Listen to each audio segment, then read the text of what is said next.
adjust as the. It's also kind of why the entire cabin is going to be depressurized. That's why we have this kind of unique pre-breathe process with this stuff today too.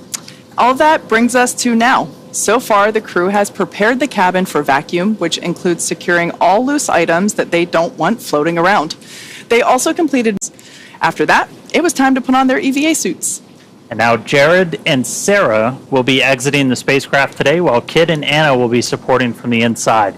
Crew in the outer two seats, Kid and Anna, are going to be fully strapped in, and then the two in the middle seats, Jared and Sarah, are just going to be lightly secured ahead of the spacewalk, since they're going to be moving around and eventually heading outside. As we listen into comms during the EVA, you may hear the crew referred to as EV1, which is Jared, and EV2, which is Sarah. Support 1 is Kid, and Support 2 is Anna. Again, they will not exit the Dragon during the EVA, but make no mistake, they are very much performing an EVA just the same, and their data is being collected as well. Once everybody's in position, the seats are going to get rotated upright. Generally, they stay in the recline position for the majority of the mission, but we're going to rotate those upright during the EVA just to give more room to move about. After that seat rotation, the crew verifies that their heads-up display or the HUD on their helmet visors are turned on, operating as expected. This is how the crew will actually be able to keep tabs on the health of their suits, and they'll get some other stats of their suit operation during the spacewalk. And that will take us to the first official go, no-go checkpoint to determine if the EVA can proceed. After an operations brief from the SpaceX team, the crew will announce their go, no-go status, and then it'll be time for the spacewalk to begin. It's expected to last about 2 hours from the time that O2 begins flowing to the crew's suits until we complete the repressurization of the cabin. And just prior to we get to cabin venting, pure oxygen is going to start flowing to the crew's suits. That's when the EVA clock will start, so keep an eye on that. And this all gets followed by a suit leak check.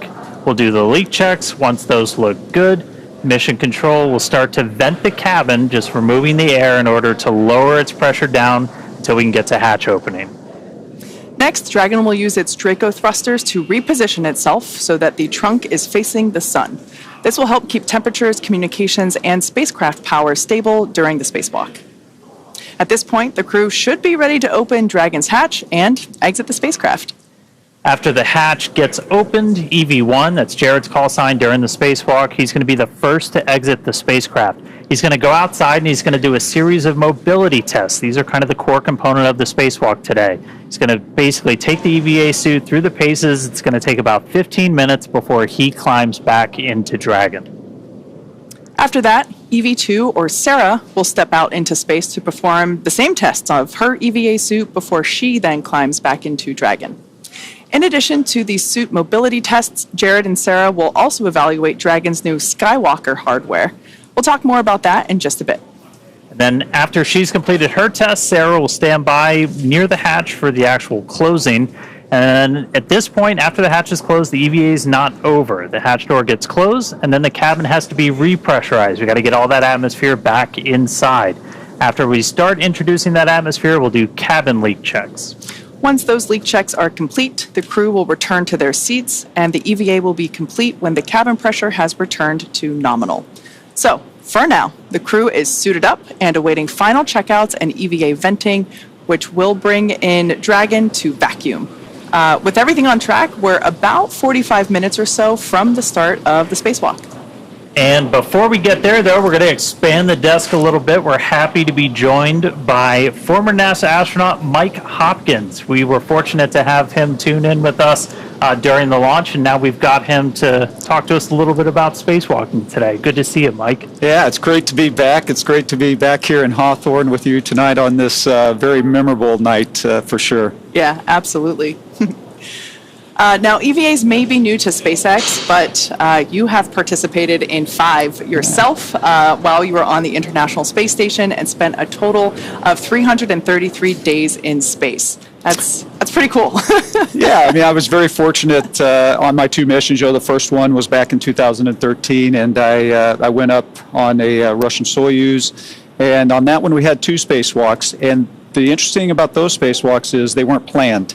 They were what surprise. we call, yeah, they were a big surprise for us. Contingency spacewalk, and of course, surprises happen at Christmas because that's when we actually went out the door. Our second walk was on Christmas Eve, And that was pretty exciting to be doing a spacewalk as everybody was getting ready to celebrate Christmas You guys were down just here. helping deliver presents. That's right. That's right. And then your first flight was on the Soyuz, but your second one, you were the commander of Crew 1. I mean, that was obviously really huge for everybody here. That was big for me. I was there with you at NASA still. That was a huge moment. That was the first like long duration mission to the space station on Dragon. And I mean, you really got to know Dragon probably more than anybody because you actually got to call it home while you were docked up there. That's right. I mean, I tell you, it was quite an honor to get to be a part of that crew, to get to command that crew, and it was a great, amazing group of people. Not only Victor, Shannon, and Suichi, but also everybody that helped get us there at SpaceX and at NASA. But yes, you're right, Dan.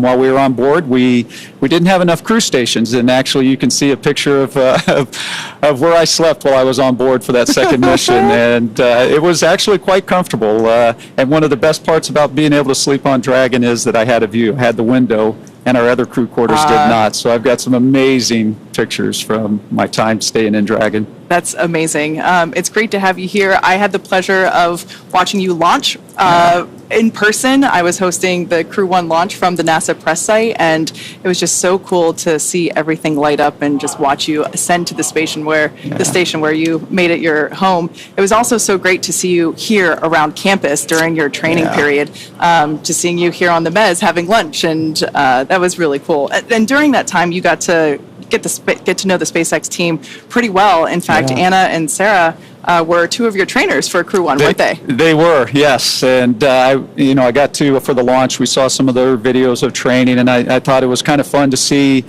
them as trainees and somebody else getting to test them all the time. So it was pretty neat to get to see that.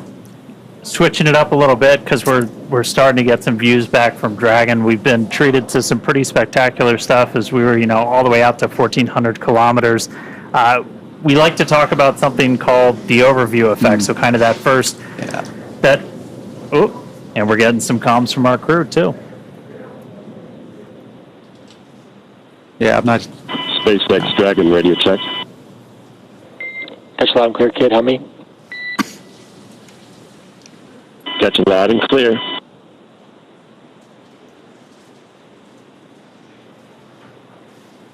Doffing continues, and last we're just going to move our cabin back. Copy that, kid. Make that dawning. All right, some quick comm checks. We heard Kid that Scott Poteet, he's going to be one of the support crew in there today. So our first comms down as we get ready for the spacewalk. But we're looking out the view. We're looking down at Earth, that overview effect. What's it like the first time you get to space, you get to look back, and I mean, you can see horizon to horizon, the whole Earth below you.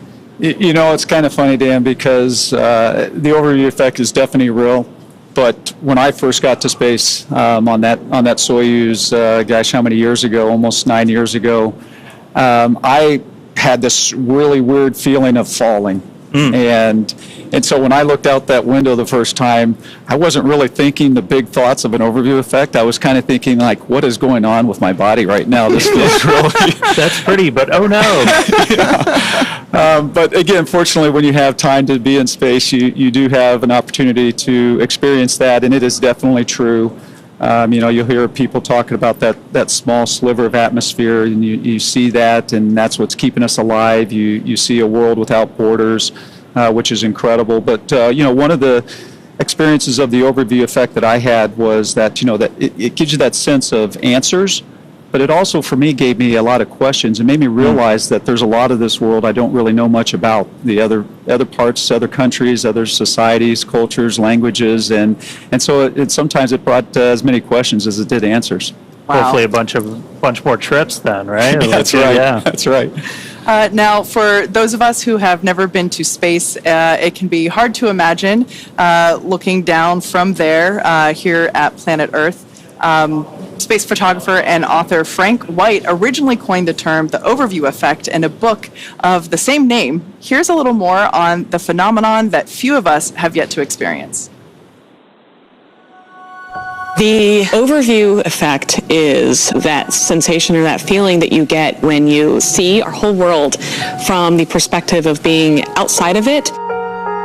It ranges the whole spectrum from like how delicate the Earth may appear because, you know, it's only this thin blue line that separates this habitable atmosphere of our home planet to, you know, the vacuum of space. It's hard to comprehend what the impact is going to be when I first see Earth from space. It just reminds us of how fragile our planet is. One of my roles on this crew is to shoot as much footage as we possibly can so we can bring it back and share it with the world. The big picture awareness that you gain from that sort of perspective when you were, you know, journeying amongst the stars and see our entire planet as we know it there outside of your window, and kind of the philosophical and the many different emotions that it provokes inside of you when you see it that way. We have barely begun our journey to explore the worlds around us. And that hit me right when I saw the moon rise around Earth and saying, like, come on, it's been 50 years. We got to get back there, and we got to get to Mars, and we got to figure out how to get out of our own solar system and try and figure out what this is all about. There's so much incredible footage that crew members have taken from space and that you see from satellites. I think it's one of the things I'm looking forward to most on the mission is getting to see the Earth from that perspective. I can't wait to share what that experience is, but I guess I'll have to let you know once I get back. And I mean, I think I speak for a lot of SpaceXers. Seat 4 is next, support 2 is next, and then EV 1 and 2 are shortly behind. Copy on that crew status. Getting a quick crew status from Kid. Yeah, I think I speak for a lot of SpaceXers. We really want to get up there and see that view, to feel that effect, to experience that, and being able to see it just from Dragon, and you know, pretty soon getting able to see a couple of people go out of Dragon for the first time in a spacewalk. I mean, spacewalks are kind of like living on the edge with spaceflight. It's always really cool. It's really important for just about any program. Like, what are some of the things when you were outside the space station? What were some of the things that you were working on, Mike? Yeah, so when I went out, I mentioned that first spacewalk as contingency. We had a failure, and so sometimes when we're going outside, it's not planned, and you have a component that is no longer working, and in this case it was a part of the cooling system, external cooling system on station, and so we needed to go out and replace this refrigerator-sized pump module, and so that took us a couple of walks to do that. Other times we're going out and we're putting a new piece of equipment on board, sometimes normal maintenance, sometimes we're upgrading equipment like new solar arrays, new batteries, and things of that nature, and sometimes you're doing like what the Polaris Dawn crew is going to do today, and you're just checking out the suits and checking out the equipment that you're going to use in future spacewalks as well. Now, with all of the experience that you have up there, I'm guessing there might be an EVA experience or achievement that you are particularly proud of? Well, I'm proud of every one of them. Right, when you get out the door and then you come back in safely, I think that's what everybody wants to do. SpaceX, for awareness, we're going to be commanding a couple fans right here. You'll hear them run, but then we'll also be turning them off. No correction required. Copy. Actually, if I can, I'm just going to jump in on that. Absolutely. That's actually a very important call that was made. You heard him say we're going to turn on some fans, because when you're in space, you acclimate to the sounds around you of the vehicle, and when it changes all of a sudden, you're kind of looking around at what was that, and so you heard them give them a warning that we're going to turn on some fans, and so that they kind of knew what was going. So that's actually a great call from the ground there. But anyway, going back to those spacewalks where I was outside, and what are you proud of? It takes so much to put these vehicles up into space, and so when you go out on the spacewalks and you know that you're a part of keeping that going, a big part of it is you don't want to mess up, right? Because people are depending on you. And a couple of people watching over your shoulder. That's right. And so when you get back in and they call up and they say, hey, that repair that you just made, everything's working, looks good, station's back up 100%, it's like, okay, that feels great. Dragon SpaceX, our fan commanding is now complete.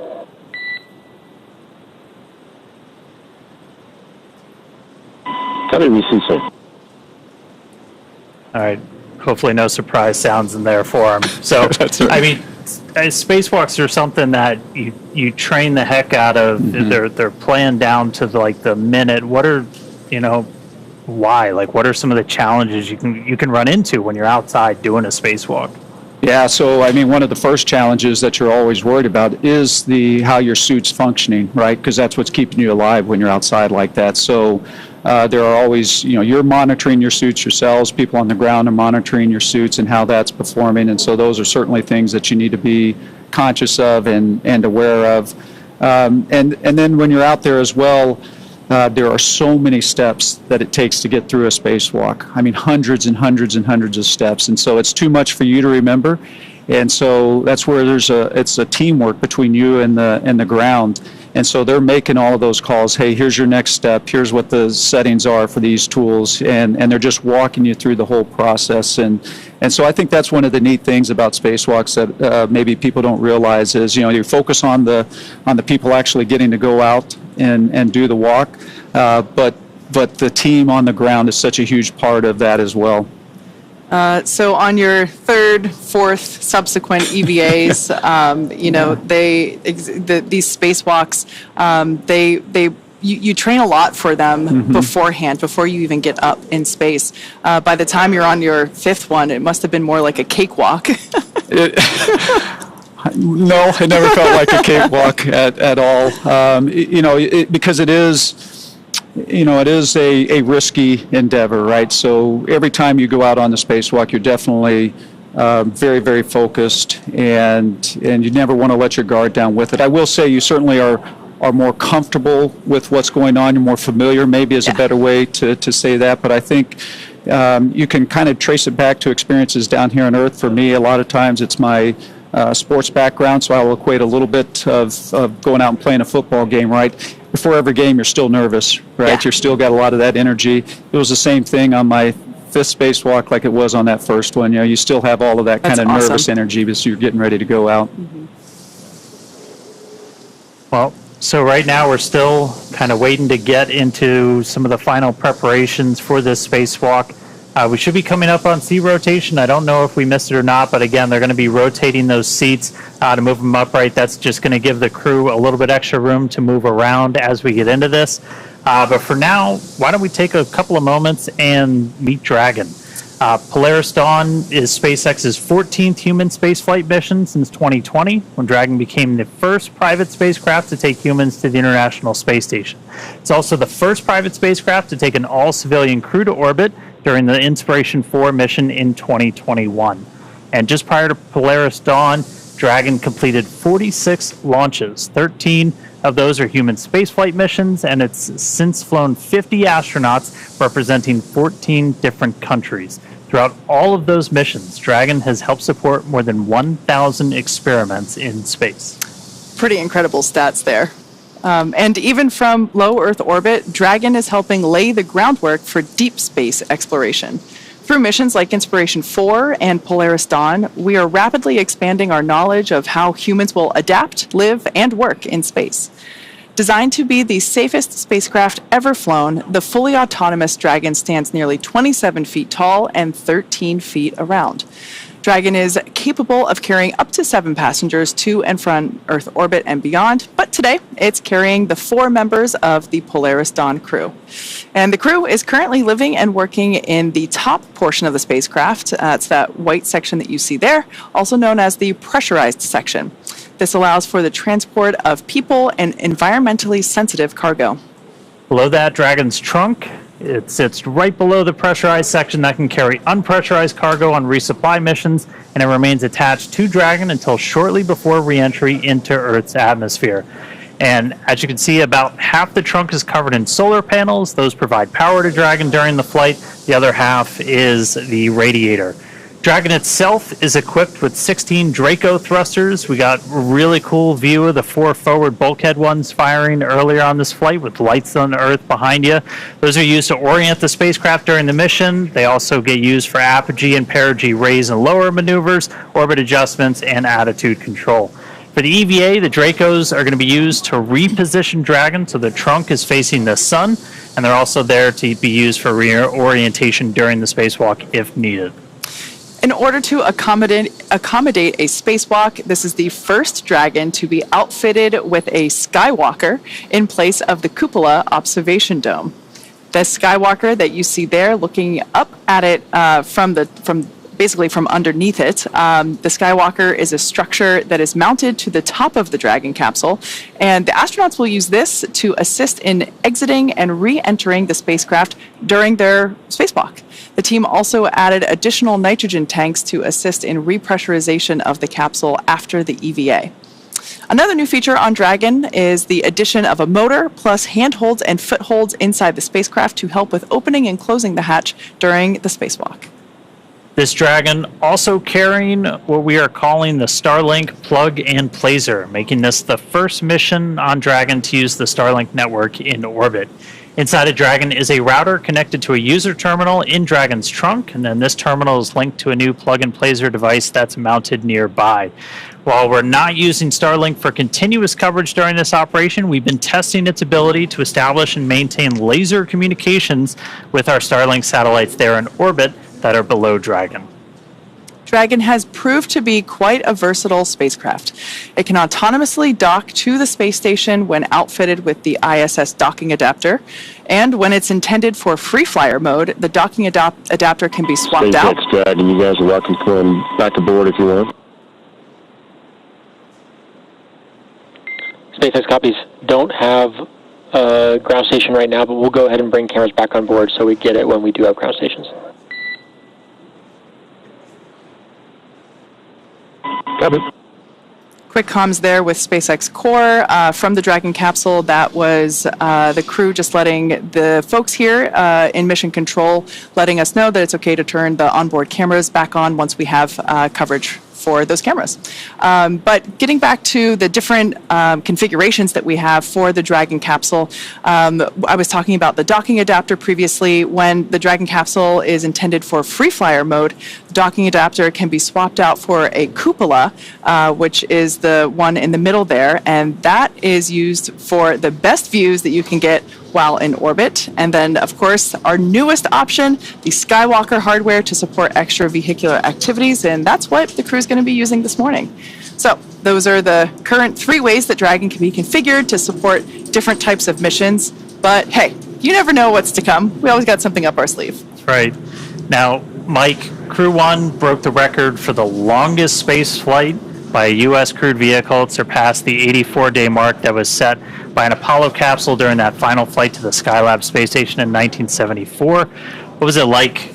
Because we went over it. You literally called Dragon home during that time. Yeah, what was it like to live in there? So first of all, I got to say it's pretty exciting because the Dragon that they're using right now is the Dragon that I lived in that took us to orbit. Dragon Resilience. Yeah, we affectionately called Resilience, and it was an amazing spacecraft. It from a standpoint of living inside it, and again, it a lot of room actually compared to some of the other crew quarters that we had on board, and plus just being able to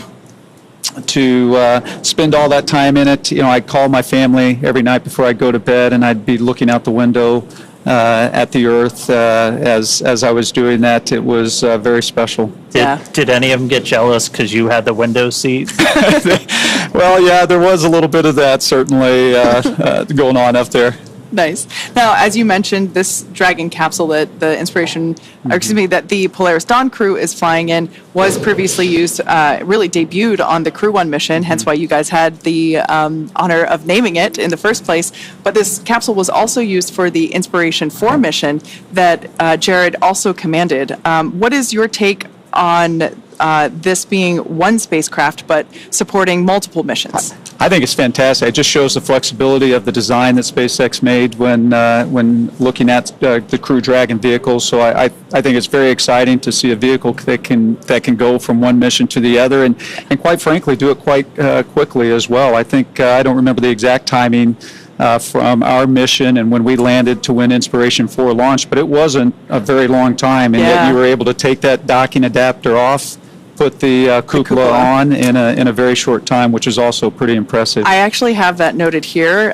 Crew 1 took off in November of 2020, and Inspiration 4 lifted off in September of 2021. That's incredible, because we landed in May of 21, and so within that short period of time, you reconfigured the vehicle and were able to put that cupola on and launch. Cool. Yeah, very impressive. Your mission patch sticker is in the capsule that they're in now, and that's will exciting. add their own sticker too as well. Right. All right. Well, as you can imagine, Dragon has undergone some changes for this, and with changes comes extensive testing for the mission.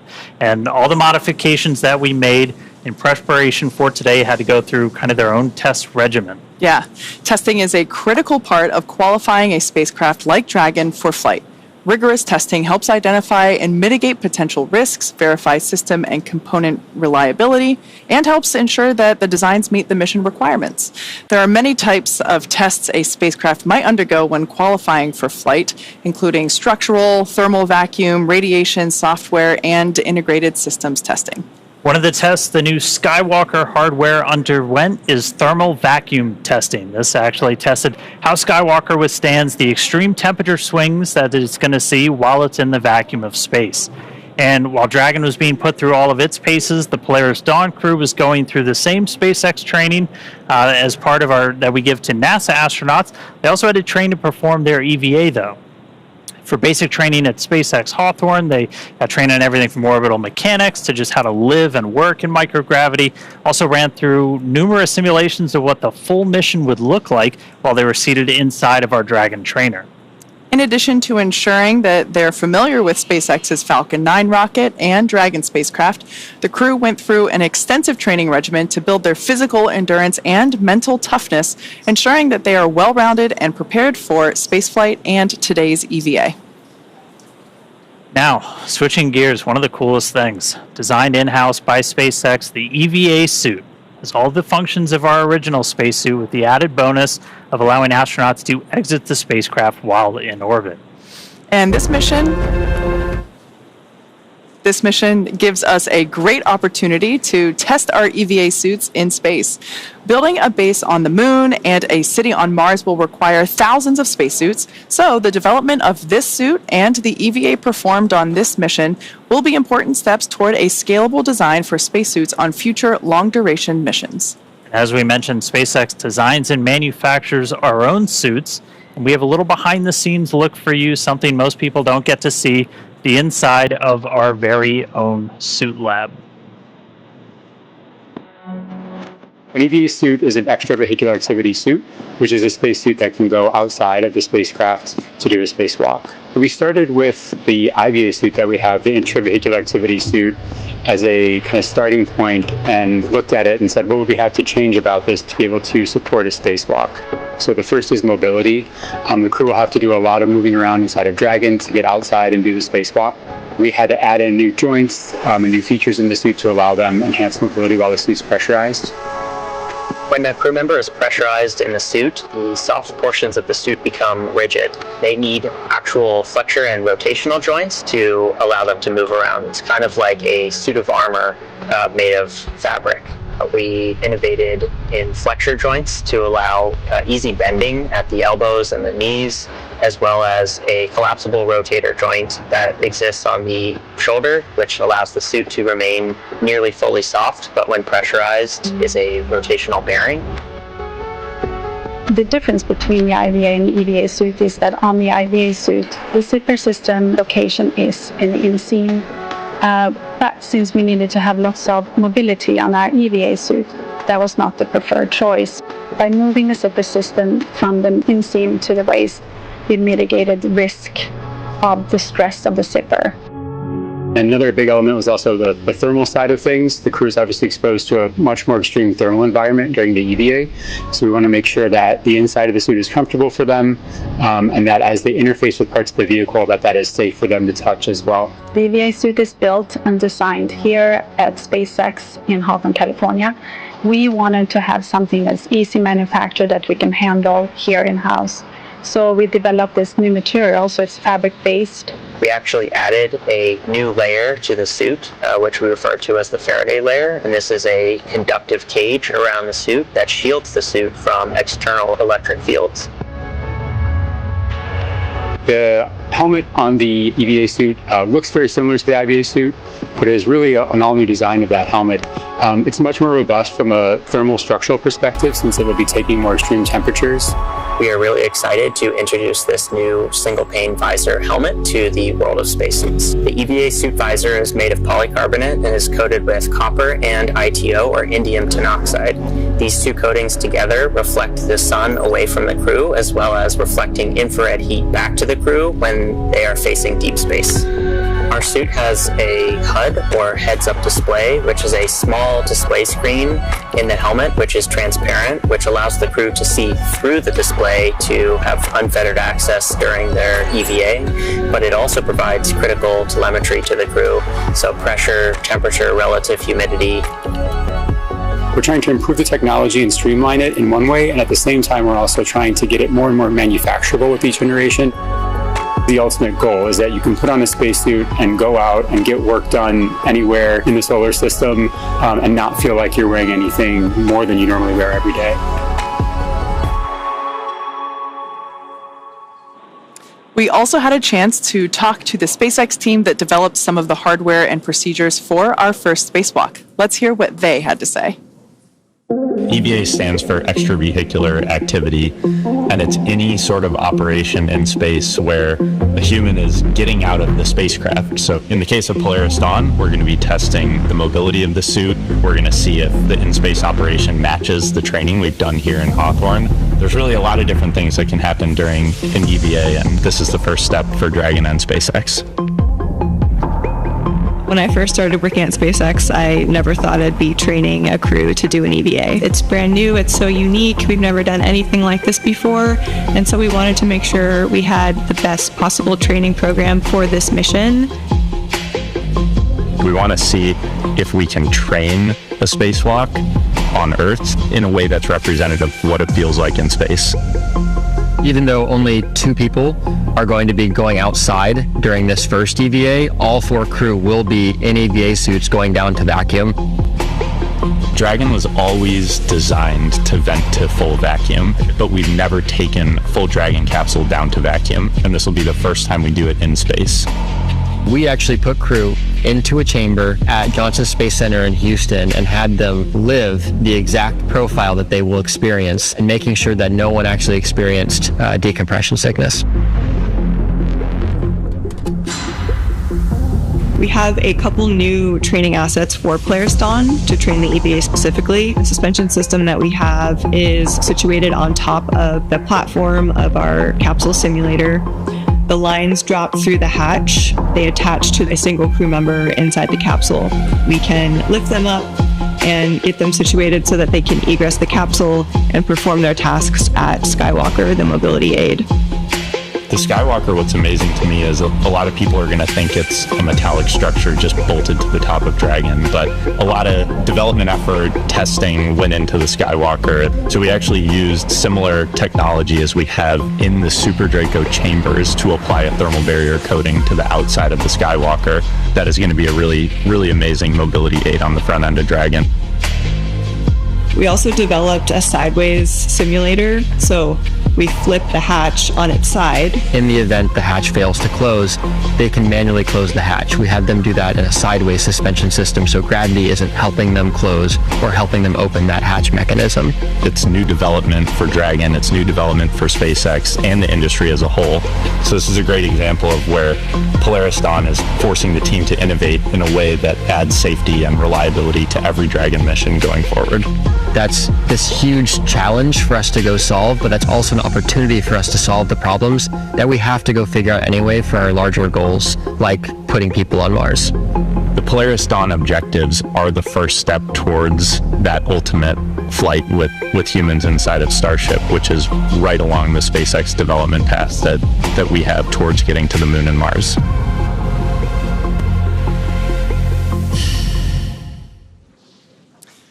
Love seeing how not only the suit, but the space operations for the EVA itself came together and were developed. Now we are still counting down to the spacewalk this morning. The crew on board is completing final fit-ups, and we're going to be standing by for seat rotation and suit leak checks. So we're continuing to truck along to the main event. Now, Mike, you obviously went through some of the suit-up process that we saw in that package in terms of the development of the suit and how it's custom fitted for each individual. And that's the same case for an EVA suit. So maybe you can share with us what that experience was like. Yeah, it's extremely important to have a suit that fits, whether, again, it's the IVA, the EVA suit, or the EMU that we wear with NASA when we go out on the spacewalks. And the reason for that is because if it doesn't fit right, it can be extremely uncomfortable. You can get what you call hot spots, or there can be a place where a crease, when it gets pressurized, can really put a hard point on your arm or something of that nature. So having a good suit fit check is extremely important. And it's one of the things that was kind of fun as well, because you get to spend a lot of time with the suit team here with Chris and Eric and Maria. They're so good. They're fantastic. And I mean, just over the years, they've gained so much experience, and they can really help you hone in on what the really good fitting suit is like, with just the way they ask the questions and lead you through that process. Wow. What are kind of the sensational differences from being in like the IVA suit? Because a lot of times the IVA suit, when it gets pressurized, it fills up, but you're still in like a pressured environment. With EVA suit, you're in the vacuum, right? And so like what's it kind of like? Yeah, so that IVA suit, it has a different purpose, right? And that the purpose of that IVA suit is to keep us alive in the event of some type of an emergency that might happen during a launch or a landing. And so that's that case where either you have a fire or you have a depress event, and so that suit's going to pressurize. And so in that case, we're not as worried about like the mobility of the suit. You just want to get home and do it in a safe way. And so you need to have enough mobility to still be able to control the spacecraft and do the things you need to do, but you're just not as worried about it because you're not trying to perform a maintenance activity or something like that when you're going out on a spacewalk. And so I think that's one of the biggest differences between the IVA suit and the EVA suit, is just what the purpose of it is and what you're trying to do with it. Yeah, that feedback loop is so important to be able to communicate what feels good, what doesn't, because I imagine, as you're out there and having to perform, as you mentioned, maintenance activities, among other things, that the functionality of your body is critical to perform those. It really is, and probably one of the hardest, I think, parts of the suit to design is the gloves. Right, because absolutely, you hear us use the term "it fits like a glove," right? We use that a lot, but you don't realize how much you use your hands when you're outside on a spacewalk, as opposed to, say, your feet when you're, because in space we don't use our feet or our legs as much as we do our hands, and so when you're in a pressurized suit like that, and you're constantly grabbing and reaching, you are overcoming the pressure of the suit, and your hands can get just exhausted. And you can get those hot spots. I had some issues with my EMU gloves when I first started training at NASA, and I would actually get what's called delamination on my fingernails. Ouch. And so there's just little things like that it really matters how well that suit fits and how well it functions, and so you don't realize how important that is sometimes. Yeah. Now we are going to be stepping into suit leak checks soon. Mm-hmm. Can you share with us a little bit about what that process entails, and more importantly, because you've actually experienced what it feels like to go through suit leak checks, what that experience is like. Extremely important part of the whole process, right? Because before you take the cabin, in this case, all the way down to vacuum, you want to make sure that your suit is maintaining the pressure that it needs to. And so it's not a very long process. It's usually just a few minutes to 2 or 3 minutes. And the interesting part is if you don't pass that leak check, what do you do next? And so there's always usually procedures associated with that as well, that start checking your zipper, start checking how you've closed things up. Did you not get something sealed quite right? And so it's always a good point in the mission when whether it's on the launch pad getting ready, whether it's in the airlock getting ready to go out the door, when you hear that, good leak check, because now you know that you're ready to go. So today's going to be kind of unique because all 4 of our crew members are going to be doing the spacewalk. They're all going to be exposed to the vacuum of space. But I mean, even when you did spacewalks, it's never a solo act, right? Like you're always out there with a partner. You are. It's extremely important. In fact, one of the hardest parts about our training for spacewalks is what we call incapacitated crew. And so you need to always be able to get your crewmate back into the airlock if something should happen, if they should no longer be conscious and something of that nature. And so we actually do spend quite a bit of time, and that's why it's extremely important for us to go out in pairs, because things can go wrong, and so you want to be prepared for those moments. Yeah. That's a great point, Dan, to make, that while only Jared and Sarah are going to be somewhat exiting the spacecraft, all 4 crew members are going to be exposed to the vacuum of space, and it's actually going to set a new record for most number of people exposed to, or not them without a suit, but in the vacuum of gravity all at the same time. Yeah, that's actually interesting. I never actually thought of that piece of this mission, and the fact that you're going to have 4 people on a spacewalk. I know at one point on a shuttle mission we had three folks outside on a spacewalk. And so that's a big deal and kind of exciting. One of the things we do on the space station, of course, is we have astronauts that are still inside, and if we do get into those emergency situations, they're there prepared to help us get back into the airlock and get unsuited and things of that nature. So of course, when you have all the crew, it just makes you think about those emergency situations probably in a little bit different way than we do on station. And hey, if you're just tuning in, we are still waiting to really kick off our spacewalk today. So right now the crew is inside the spacecraft. They're getting suited up. We should be hearing some comms from them pretty soon. And then SpaceX Dragon EV1 is completing glove zipper closures, but at this time we are ready for seat rotation. Copy that for seat rotation. Can you confirm crew is ready with the current glove zipper ops?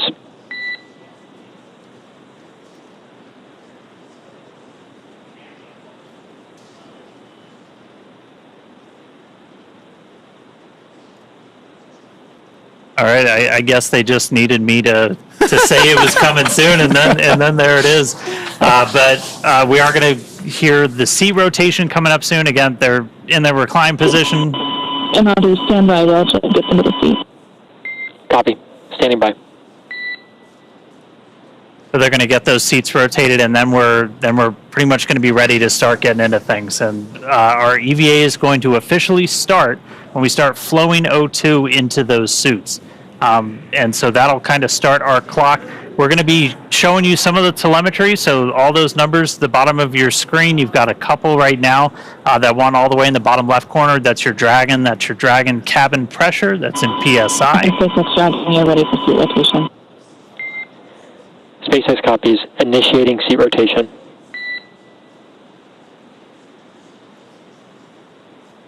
Great news there. That's going to help give the crew a little bit more room to move around during the spacewalk. And after we get through the seat rotation, we'll be able to perform those suit leak checks that we were just talking about. Yeah, before they do that, they'll do what's called a tear. So it's kind of like if you're ever using a scale, you zero out the scale before you put something on it. It's essentially what we're doing with the suits. They'll get like a baseline reading, and then as we start to actually pressurize the suits, we'll be able to measure that against the baseline, make sure everybody's got basically a nice seal before we start that vent. Yeah, that one's pretty important. That was pretty important. Yeah, so a lot of that's coming up. Again, some of the data on your screen, you've got cabin pressure, you've got suit pressure. Dragon SpaceX, seat rotation complete and nominal. All right, seat rotation's complete, so now they're going to start doing that tear, getting ready. Copy, just the phone. Copy, and can I get a confirmation of completion per the call out in 2.18?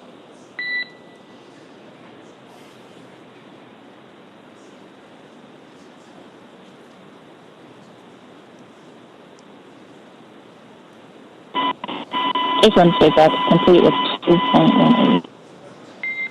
Copy. At this time, you are go to step into section 3 and tear suit deucers.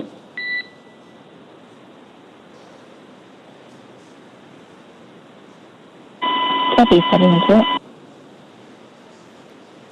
Just a quick reminder, in case if you missed the top of the show, we're going to be referring to the crew a little differently for the EVA activity than we were previously. So we heard Anna talk EV1. That was referring to Jared. So basically his call sign for this spacewalk operation is EV1. Sarah's call sign will be EV2. Anna will be support 2, and Scott will be support 1. Also, Scott and Sarah are switching seats. Perhaps they already have. Yeah. Copy, standby for HUD power for pressure sensor checkouts. Okay, so our suit tear completed. So next up is going to be the HUD checkout. So the HUD, your heads-up display. Very excited about this. Really excited about this. And Mike, I'd love to kind of get your perspective on this real quick. We do have on your screen, though, that's your seat order. So you've got EV1, Jared is in that seat. He's going to be in that seat right now, but once we actually get ready to open the hatch and everything, he's going to be positioned kind of over by the hatch. And then Sarah, EV2, is going to be in one of those center seats. Then you'll have Anna and Kid on either side. Dragon SpaceX, suit HUD's powered. Report results of primary sensor HUD checks in 3.2.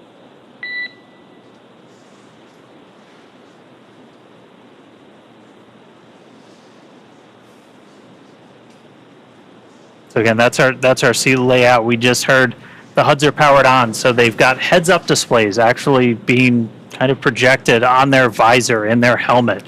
Which, if you've ever seen spacesuits, that's always kind of felt like that's that space age technology that we're missing. Because Mike, you guys use kind of a simpler but a little unorthodox way to see like your suit data. Yeah, that's right, Dan. It's of course the suits.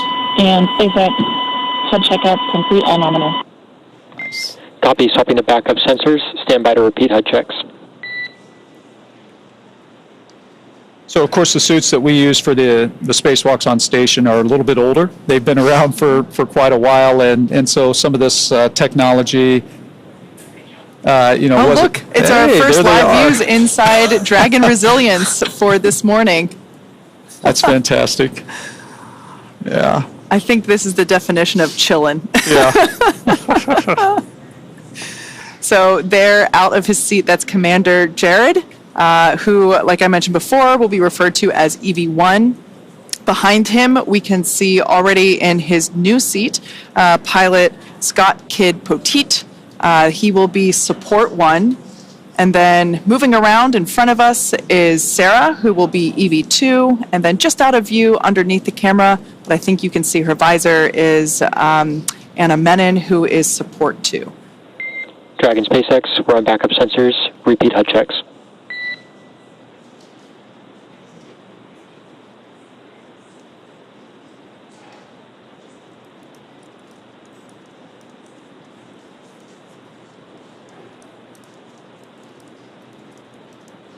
The crew's going to check out those heads-up displays one more time real quick. SpaceX, HUD checkouts on backup sensors, all nominal.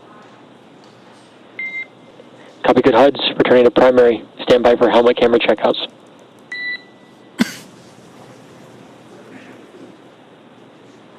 On that heads-up display, they'll be able to see the O2 flow timer. That's kind of like our mission clock, essentially, like once the O2 has started to flow to their seats, and they know they've got about an hour and 50 minutes, just under 2 hours for the whole time. They'll be able to see their suit pressure, temperature. Basically, it's a way to kind of keep an eye on things And we were talking about it a little bit, Mike, but on the EMU is a little bit different. Yeah, the EMU is certainly different. A lot of that kind of information is on a display right in front of you that you have to kind of look down to see, and it can be pretty challenging to see. In fact, a lot of the information, you have to use a mirror on your wrist to be able to read it and know what you're controlling as well. You mentioned the timer. Of course, we don't have that kind of information on ours, and I'm not sure I'd want to know that because I'd feel the pressure of, hey, I got to get a lot of things done and I'm running out of time. Yeah. All right. So they're going through these HUD checkouts again pretty soon. Dragon SpaceX powering on helmet cams. We're going to get the helmet cams powered on. Again, give you that kind of look right over their shoulders.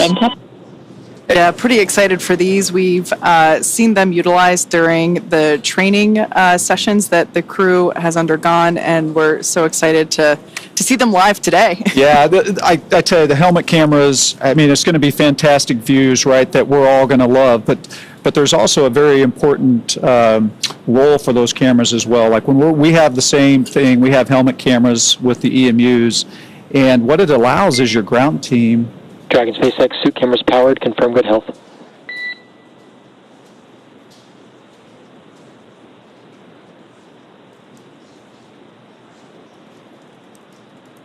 So it really allows your ground teams to kind of be able to see what you're doing and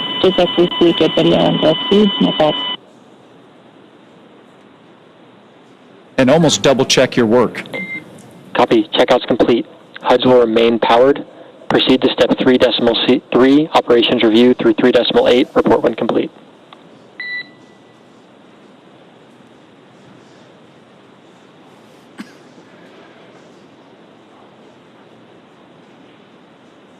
All right, so we got through HUD checks, we got cameras on, powered, ready to go. So right now the crew is going to go through, they're going to do kind of a final review of all of their procedures.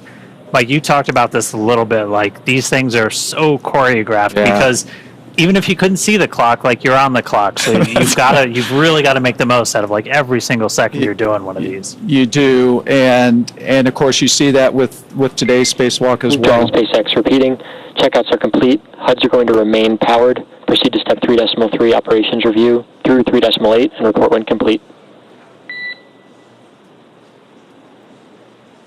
Copy, interrupt.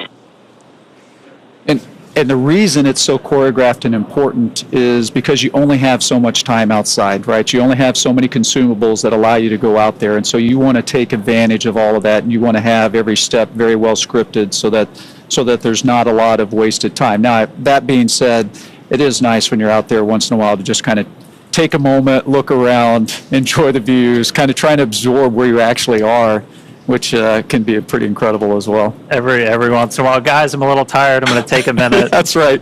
I need to take a break. I see my house from here. That's right. Yeah. All right, but like it's awesome. We're seeing the crew inside. We're getting close to the start of today's spacewalk. We're going to start flowing O2 to the suits, and that's when our clock's going to start. Right now, they're just doing kind of final cabin configurations. They're going to check the lighting. They're going to make sure that their umbilicals are in the right spot. That's one of the things you'll see. That's actually one of the roles that our support crew members are really going to. That's kind of one of their primary jobs during the spacewalk is to manage those umbilicals. For you guys, Mike, you had one. That's what plugs into kind of the leg in your suit, and that's what's providing like the breathing gas, comms, connections, all of that stuff. For the spacewalk today, it's a little bit different. This one that they're going to be using has some tethers in it for Sarah and Jared. It's about 12 feet long, so it's like about double the length of what you guys have. So it's dual purpose, right? It's providing them the air and the cooling that they need while they're out on the spacewalk, but it's also providing that safety piece, right? So that if something should happen, they should slip or that they're not going to go floating off into space. With the EMU that we use on the space station, we actually, all of those consumables are a part of the suit itself, and we have a separate safety tether that the first thing we do when we open that hatch and we go out is we hook up that safety tether, and it's an 85-foot reel that as you're moving around, it goes out with you to, again, protect for that crazy moment when maybe an emergency happens and you come off station. How hard was it to manage all of those tethers? I feel like every time I watch, there's no way in heck that this thing isn't getting snagged on something. No, you're absolutely right, because everything, and you talked earlier about making sure there was no loose items in the cockpit, right? Because when you open that hatch, things are going to want to float away if they're not tied down or stored or anything like that. So when we go out on a spacewalk, not only do we keep us tethered to the spacecraft, but any tool, any part that we take out with us also has to be tethered. And it can be quite a challenge to manage all. You'll open up a bag and there's 10 pieces of hardware in there with 10 different tethers, and they get all tangled up, and it can really be pretty challenging. It's important, though. We simplified that a little bit for this mission. We actually basically built in that tether into the umbilical, one of which you can see actually there floating under Jared's right arm. So not only does that provide airflow and comms and all the normal connections that we have in the umbilicals, but we also added that strength to provide that protection. Yeah, and the managing of that tether is extremely important, because as they go out, if it can get tangled up, and you actually see Sarah there kind of moving around, right? It's very easy in this environment where you're floating. SpaceX Dragon EVA astral view complete. We are in position for EVA start. Nice. Excellent news. Copies, crew in position. But you saw Sarah kind of move the tether out of the way, and the part of that is that's actually impacting Jared. SpaceX, you are go to command box target push to talk, all seats.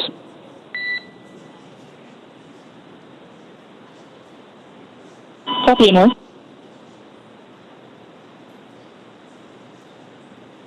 And so this'll be one of the unique things about the spacewalk today. It'll feel familiar if you watch some of Mike's spacewalks. The crew is going to go over to what's called Vox. Push to talk is set. Go for com check. EV1, com check. EV2, com check. Support 1, com check. Support 2, com check. SpaceX copies all, good comms, all 4 crew. SpaceX copies all, good comms, all 4 crew. So essentially now all of our crew are on open mics. They can all talk and hear each other, and they can talk to the ground. And so you're going to hear a lot more chatter start to pick up. Once we start the suit pressurization, you're going to hear almost like a sound. That's just the air starting to flow into their suits. How loud does it get inside your suit? It actually is quite loud. That airflow is just constantly, which is a good thing, right? Because not only is it providing you the oxygen, but it's also helping get rid of that CO2 that you're breathing out. So you want that airflow to be constantly going, and so you always are hearing that fan that's making that happen. And so that is certainly pretty important. And the Vox thing, I got to say, it's nice that you don't have to push a button when you're outside there to talk. Dragon SpaceX, we're about 90 seconds from EVA initiation. Got some fist bumps going on. Yeah. And we just heard we're about 90 seconds from EVA initiation, so we should see them get the go to close their visors, and then they're going to open up one of the O2 valves on their suits to start the suit purge, and that's going to be the official start of our spacewalk today. So we'll get through the final goes, and then we'll see those visors get closed, oxygen start flowing, and we'll be off.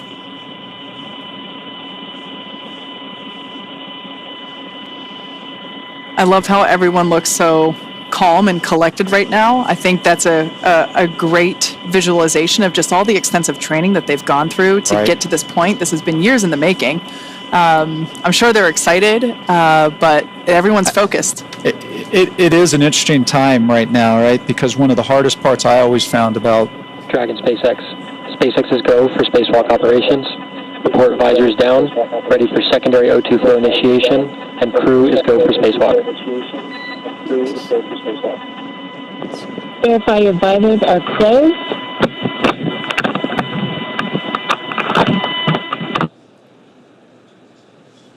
Secondary O2 valve is open.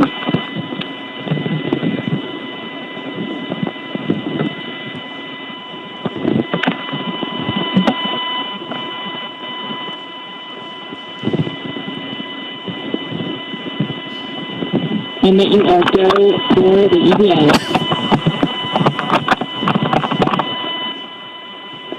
EV1 is go. EV2 is go. Support 1 is go. Support 2 is go.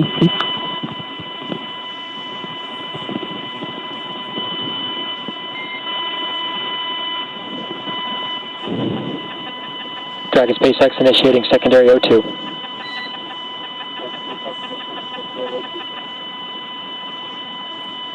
And with that news, our EVA has begun. So you're going to hear it referred to as primary and secondary O2. Primary is going to be that primary flow of oxygen to pressurize. Secondary is largely putting oxygen into their suits to help with cooling, but secondary is the first one we turn on. And so our O2 flow timer has started. The EVAs start at 3:12 a.m. Pacific. I'll do the math on UTC in a little bit.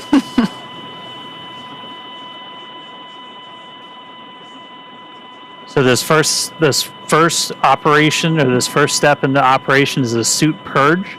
So inside their suit, obviously when the visor is still open, it's still a nitrox environment. It's the same as the cabin.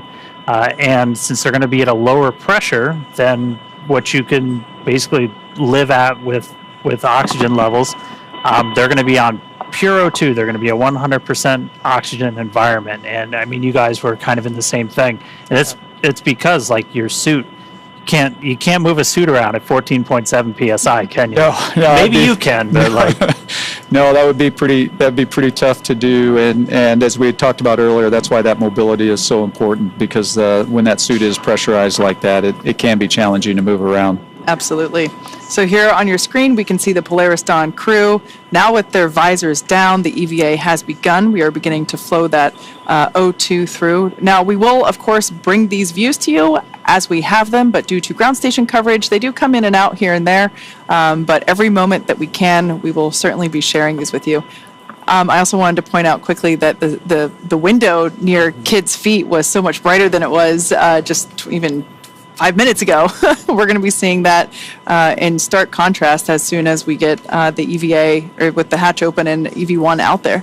Yeah, it's kind of interesting you mentioned that, because as you're going around the Earth as fast as you are, right, in 30 minutes or 45 minutes or so, you can be passing in and out of that sun and going into shadow. And so that brings its challenges as well, because the temperature can change pretty drastically just in those transitions from night to daylight, and so it's an interesting moment when you're passing through through that time. That's actually one of the reasons that the visors have this new coating on them, different than when you wore a similar helmet.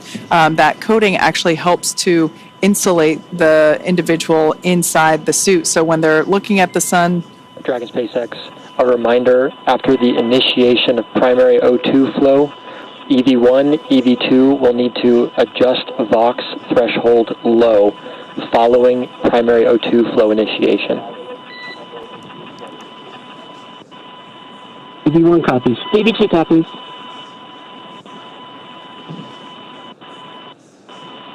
Dragon SpaceX, secondary flow purge complete. Close secondary O2 valves and report ready for suit pressurization. EV1 closed. EV2 closed. Support 1 closed. Support 2 closed. SpaceX Dragon is ready for suit pressurization. Initiating primary O2.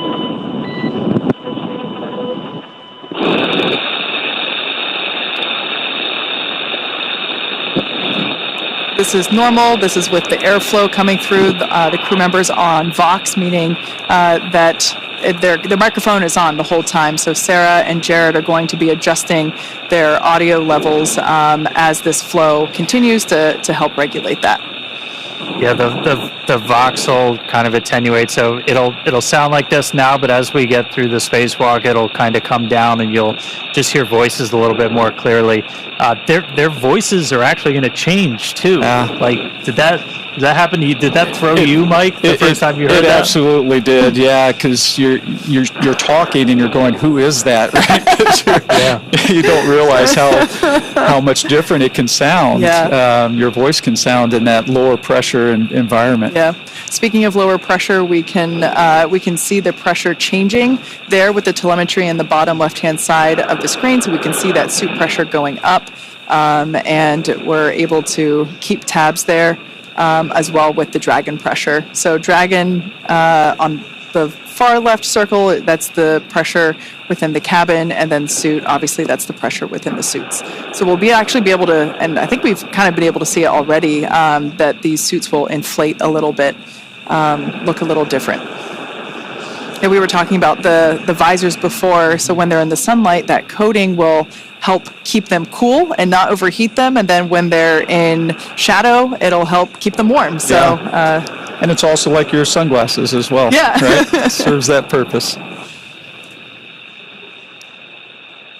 All right, so at this moment, the suits are getting their primary pressurization. This takes about 3.5 minutes, a little bit less, and then we're going to go through those actual suit leak checks. The crew will probably get a reminder they have to stay really still when we do those leak checks, and I always was kind of wondering, like, why the heck? And like, if you bend your arms, you're actually going to start, changing the volume inside the suit, and that'll cause pressure spikes. And so that's right. You got to stay really still.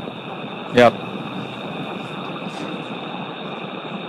And then after we get through the leak checks, we're going to go through kind of that final pre-breathe, where they're going to hang out in that 100% O2 environment just to continue purging all of that excess nitrogen. Suit pressure stable when purge complete. Activate secondary flow on. Report when complete.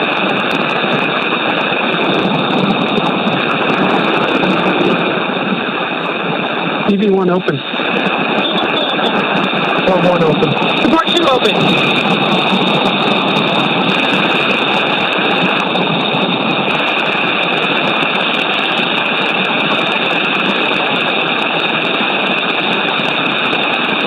And right there, they finished the purge, and they did a quick reinitiation of that secondary flow check. Response. Close secondary flow and report when complete.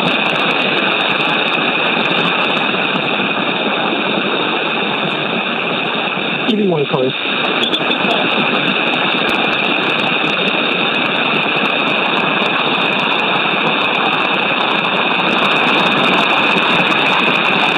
Support 2 closed. Support 1, are you closed?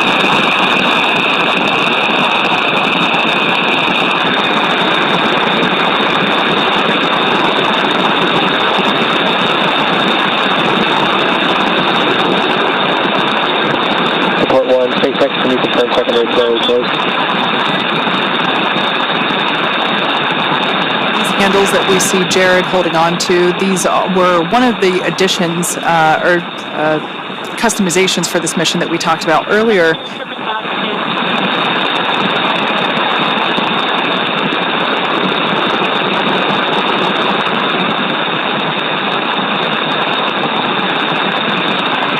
Support 1, SpaceX contact.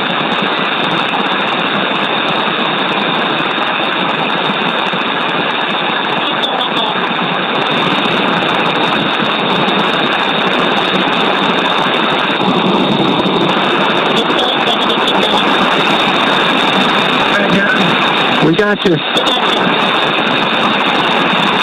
All right, copy that. Support 1.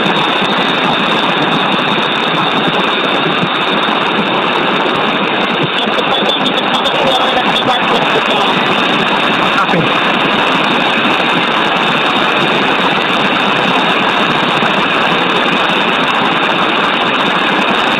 Dragon SpaceX beginning suit check evaluation and then still for the checks.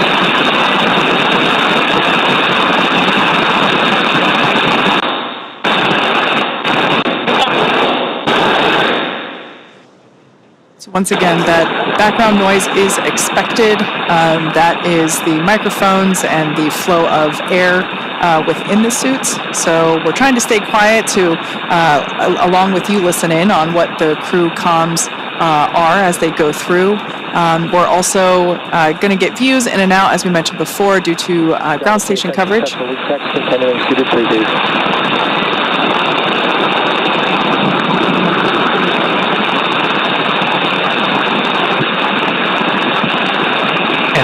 it is a little bit tough to hear. We just heard, though, that we got 4 good leak checks on their suits, and now they're going to be in this final suited pre-brief. And so again, this is going to last about 19 or so minutes, and this is just to do kind of that final, get all of the excess nitrogen out. And we started pre-breathe just two hours after they got on orbit, just by gradually lowering the pressure. And I mean, pre-breathe, that's something that kind of evolved over time with the space station. Where were you when you were doing your spacewalks? Yeah, so we were past the kind of the camp out phase of pre-breathe. That's how we used to do it. And it's very similar to what the Polaris Dawn crew has been doing over the last couple of days. We'd actually have astronauts stay inside the crew lock overnight at a lower pressure, just like they did when they first got on orbit. Now we've moved on to, we do it the day of. It still is a long day. We start about 6 hours prior to going out the door, but it's not 2 days prior. It's worth noting along the lines of training and how the crew prepared for this mission that all 4 of our Polaris Dawn crew members and some additional Polaris and SpaceX crew members actually went into a vacuum chamber and tested these suits out and spent a bit of time at lower pressure just to help learn what that feels like and get used to it. Well, and I think the other thing that's important about that is it's real, right? It's the first time that you're in that suit and it's actually a vacuum around you, right? And there's just something mentally that I think is important to put people through those moments before you actually have to experience the first time in space. Yep. We saw some of the unique ways we trained the crew for this. And I mean, training for space station spacewalks, I'm still really upset I never got in the pool. That looks like one of the coolest parts of being an astronaut is not being in space, but just doing some of this training. Yeah, Dan, I tell you, I can still remember the first time I stuck my head underwater, not in the suit, but for diving.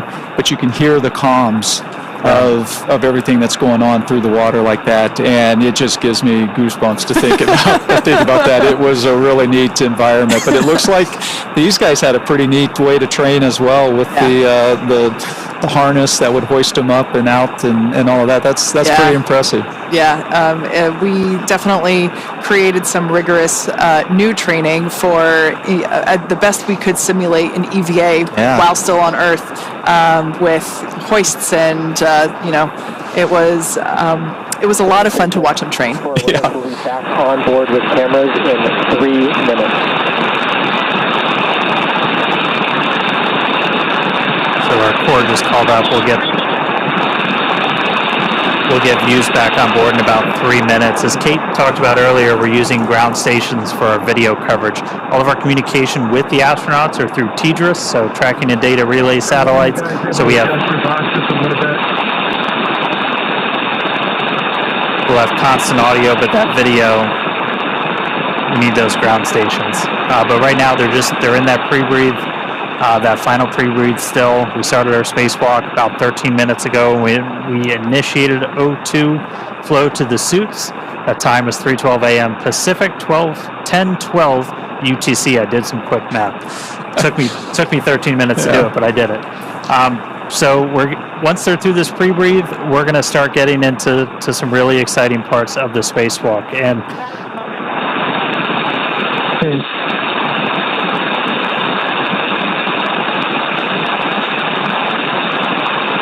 And then after we get through the pre-breathe, we're going to get to cabin vents. So, what's going through your head when you're like, man, it's happening. The air's going out. It's really happening. It's happening. Yeah, I tell you, it is a long process to get to this point, right? They've been prepping for this for 2 days, right? And one of the hardest things I found about the spacewalks is the waiting. Hurry up and wait. Hurry up and wait, right? You are so ready to go out and to do this mission and to go out that hatch, and it just takes time. And I think that's one of the things you talked about, my 5th versus my 1st. Your 5th, you kind of understand how long it's going to take. You have a better appreciation for how long it's going to take. And so you literally find yourself in these moments when you're kind of waiting through this pre-breathe or you're waiting for the airlock to depressurize.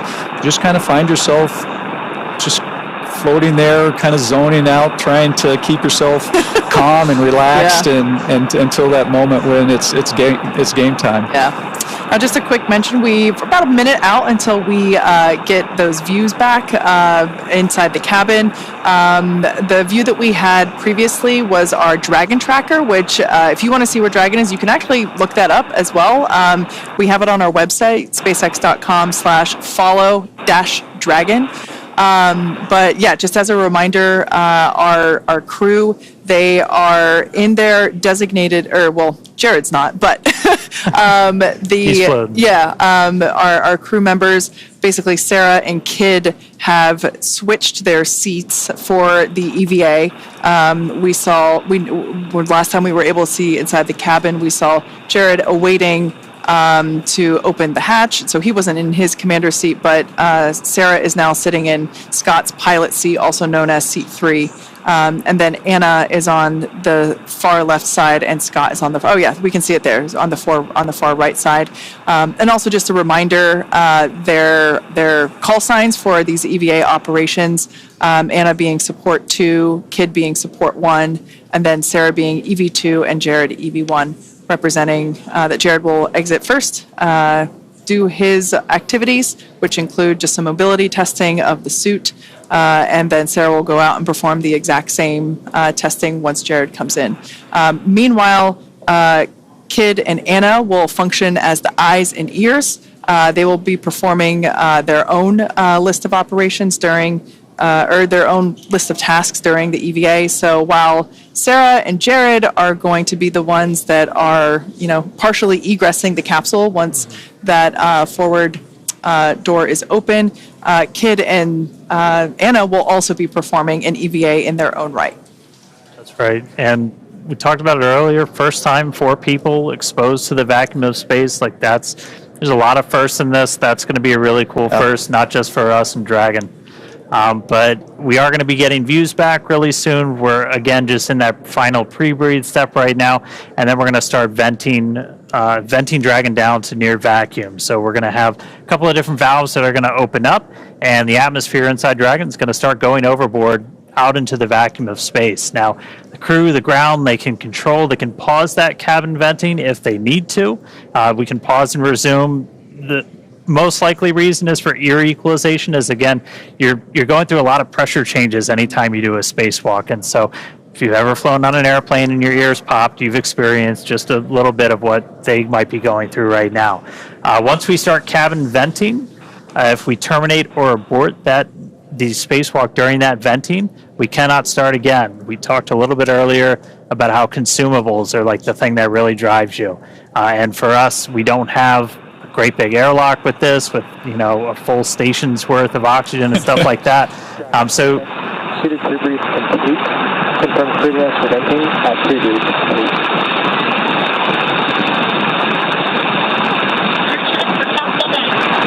EV1 go. Forward go. Parking down.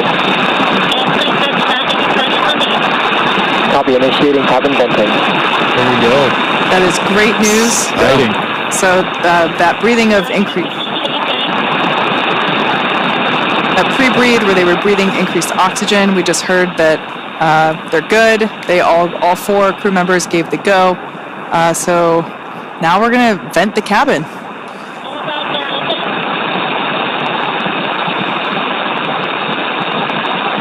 yeah, in total, this will take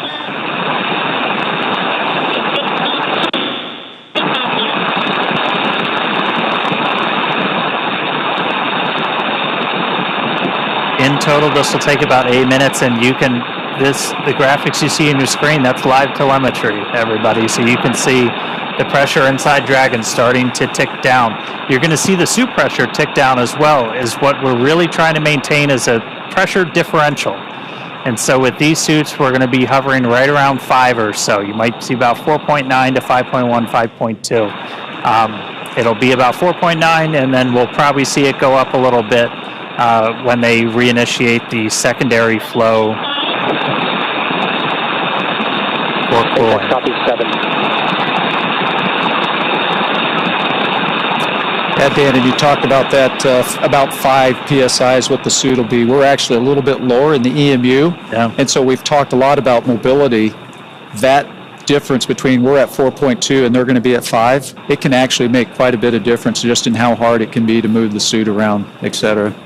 Yeah, this crew got to, and that's something we can simulate, you know, in a vacuum chamber, or even just in 14.7. You can simulate that differential pressure. Getting calls from the crew, they're monitoring along. EV1 kid.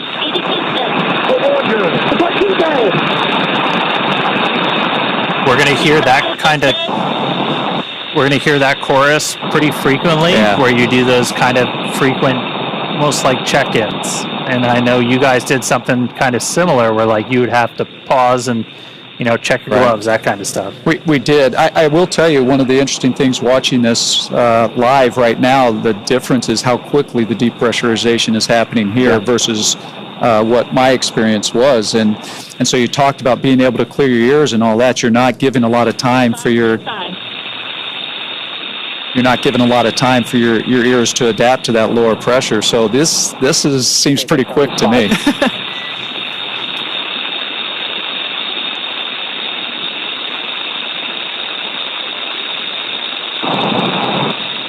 Yeah, breaking new ground with this, new suits, new operations for everything.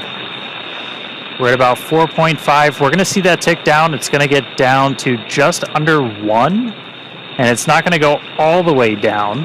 And then what we'll actually see is we've got a capability to open the hatch automatically. We've got a motor in it, but Jared's actually going to unlatch it, and he's going to give it a little tug to kind of break the seal, any of the kind of the stiction in the hatch itself, and that's going to kind of take the capsule down to its final vent before Sarah, who's at the displays, she's going to command the hatch to actually open. Yeah, that's a good point. And you know, there will be slightly more pressure inside the capsule, so really just helping. 4 PSI, seat pressures look good. SpaceX copies 4. So Jared really can't open the hatch all in one fluid motion, so we will see him release that pressure slightly before being able to open it completely. And I think one of the important things, you guys, I think I talked earlier about you put some more restraint devices inside the capsule from when I flew on it, and that's extremely important because there's going to be some force that Jared's going to have to be pulling down on, and he needs to be able to anchor his feet somehow. Otherwise, he's going to pull and it's not going to go anywhere. And so the new restraint devices in there, we're going to see how important that's going to become here when he tries to open that hatch. Yeah, that's one of the things. That's why we have Skywalker out there. We've talked about how kind of similar to Gemini when they were first kind of stressing their legs, but important to remember, we've got that 50 or 60 years of spaceflight history that we're able to draw on. These are new suits. This is a new operation. This is to, you know, work out all the kinks and really test this for the first time.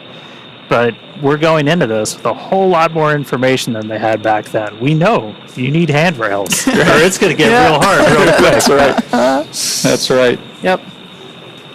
We did also hear Dragon's moving into its EVA orientation. Essentially, we're going to point the trunk at the sun under 3 PSI. I think it's also interesting you notice that the depressurization has slowed down a little bit, right? Mm-hmm. So as we get to this lower pressure, it's just taking it longer for that remaining little bit of air to go out through the vents. And EV1 com check. EV1 loud and clear. Loud and clear as well. And also hear the Vox starting to adjust its levels. Yeah. That flow of oxygen has not stopped, but the microphone's kind of adjusted and it's getting a little bit clearer. And yeah, keep an ear out. You might hear their voices start to like tenor down a little bit.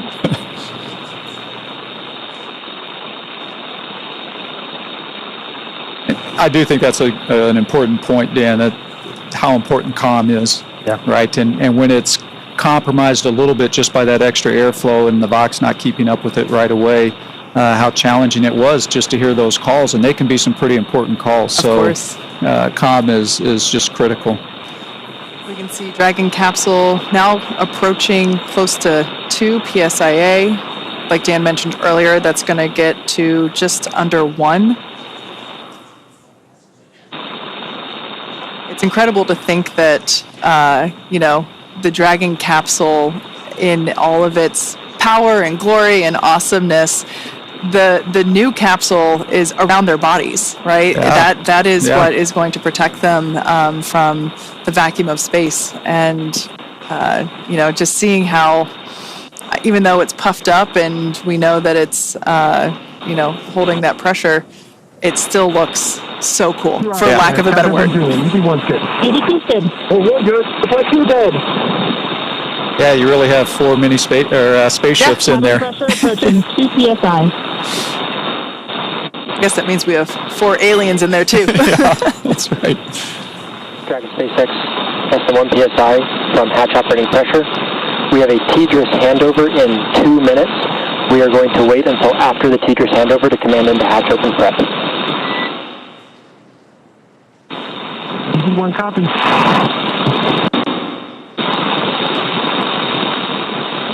And I think you heard that, the TDRS handover. So there's going to be a short period of time there where they're out of comm, and it's kind of interesting because we're at a very critical phase as well. And so you want to make sure you have all the data and the ability to talk to the astronauts before you actually take that next critical step.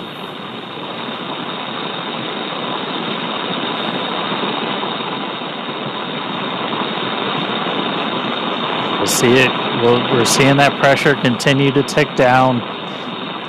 Dragon originally designed to be able to still operate in a vacuum. That was some of the emergency situations I know you trained for, Mike. We did make some modifications to this one to essentially turn Dragon into a functional airlock.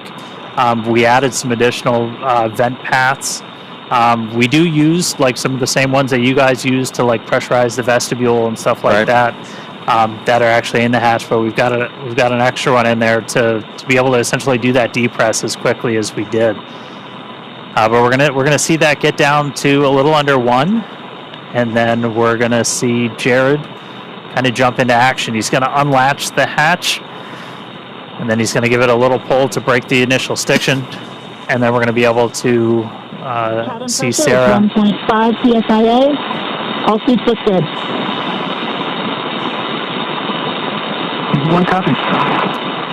That's one thing to note, that while we have been progressing through this pretty quickly, we did have the capability to pause if any of the 4 crew members needed to, take a moment to, let their ears come to equilibrium or just kind of get comfortable again. We did have that option, but everything has been going really well so far. We haven't had to pause cabin venting.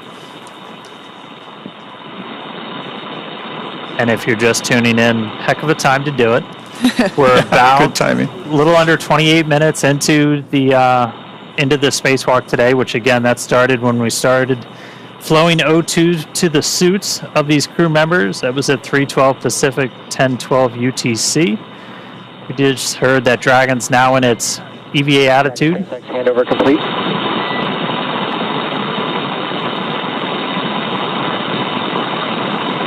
So again, we've got Dragon's trunk pointing towards the sun. We are with you on board, watching through the cross view.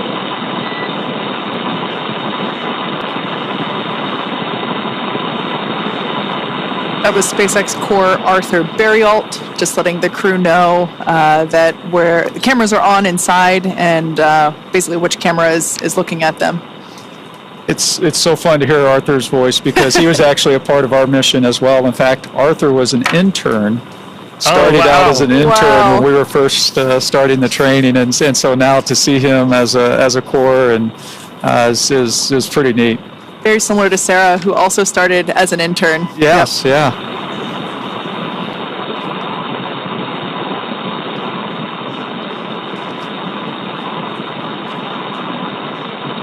All right, we're coming up on 1 psi. You saw the light change a little bit through that window as we're in our EVA position, trunk facing the sun. That's going to help us with thermal inside the capsule and on the crew suits. Also going to make sure we're maintaining that that optimal pointing for communications with the TDRS satellites. Once the hatch is open, we're going to disable any of the Draco thrusters that point forward, because you don't want thrusters firing off when a crew member's outside.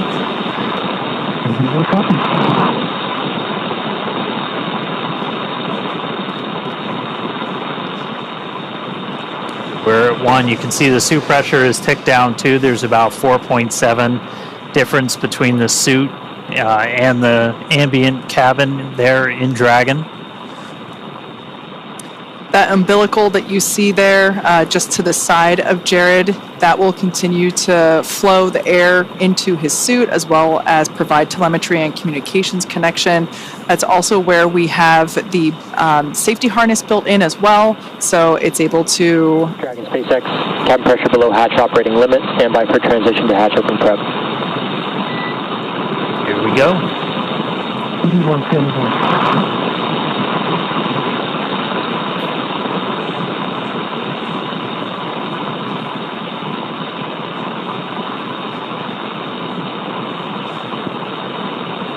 Mike, did you get to open the hatch? I did. Yes. Yeah. When you go out as EVA hatch open front. Dragon SpaceX, for an EVA hatch open prep. Confirm crew ready to open hatch. That is great news. Hatch opening. EV1 good. EV2 good. One good. EV2 good. SpaceX, EV1, we're ready to open the hatch. SpaceX copies. Dragon, you are go to open hatch. Go. Excited. Copy that, SpaceX. Go to open the hatch. Mike, as you mentioned before, that continuous communication. The hatch handle.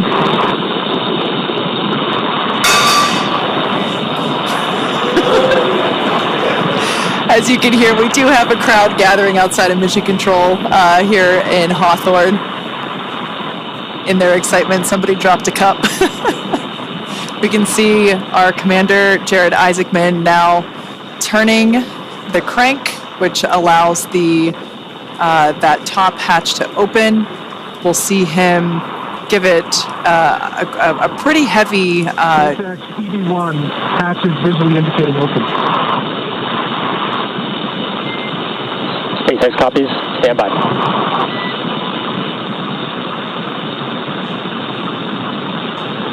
Should see him give that hatch a pretty strong jolt to release that stiction.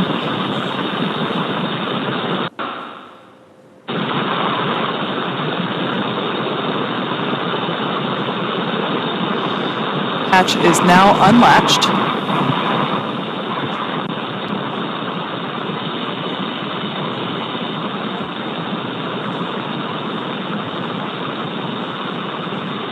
Mike talked about, you see him getting his feet set. That's right.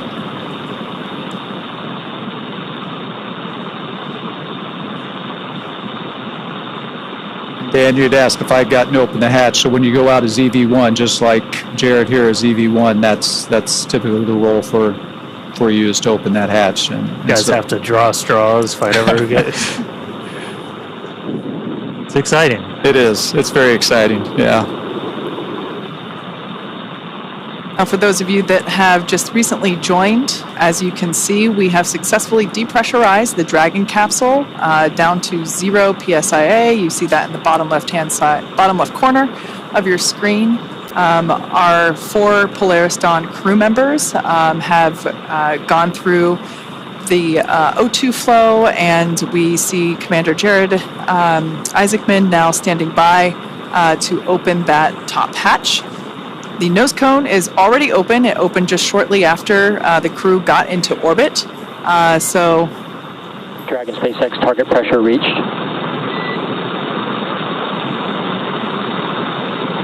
Copy that, SpaceX. I'm unseating the hatch now. Jared now opening Dragon Resilience into space. So we saw some motion on the hatch. Again, he's just giving it kind of that initial tug. And then Sarah gets to push the button to swing that hatch open.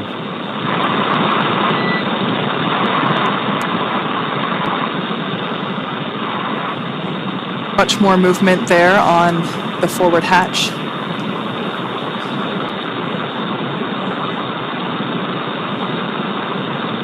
This must be pretty exciting for Jared because that center part of Dragon SpaceX, that's a good brace. We're going to have you repeat the operation. Center of the hatch actually has a window. SpaceX, the hatch is unseated. Copy. Let's give it another pull. The hatch is several inches inflated from the blue light. Copy, we see it.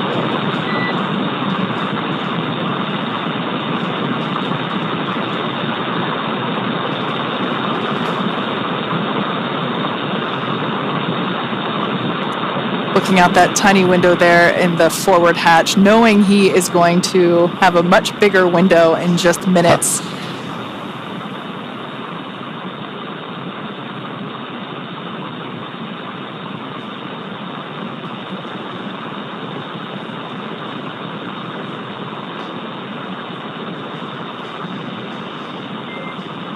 Dragon SpaceX vent complete.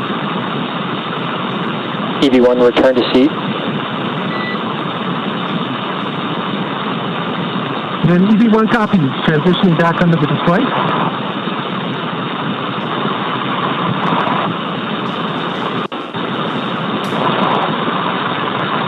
So again, one of the reasons we had Jared do that was to... Dragon SpaceX, we're actually watching that hatch. We're going to have you repeat the last operation. Sounds like they're going to have him repeat them. One of the reasons we're doing that is just to kind of vent any of that residual atmosphere. Up from under the display. And EV1, you are go for manual hatch open. Sounds like we got our first audible of the day. As we said, that we can open the hatch. Opening the hatch manually. We could open the hatch. We could open the hatch automatically, or we can do it manually. And so they just gave Jared the go to open that hatch manually. So we just went out of ground station reach, so we'll get the views back. Wow. We'll get the views back real shortly, and then the hatch will get open. Hopefully we'll see a hatch open. And hopefully we see it. Yeah, hopefully we see a hatch open. The hatch is open. SpaceX copies, hatch open. That is fantastic news for those that... SpaceX EV1, I'm looking at the seals. Initial view looks pretty good. I don't see any bulges or indentations. Copy on hatch seal report.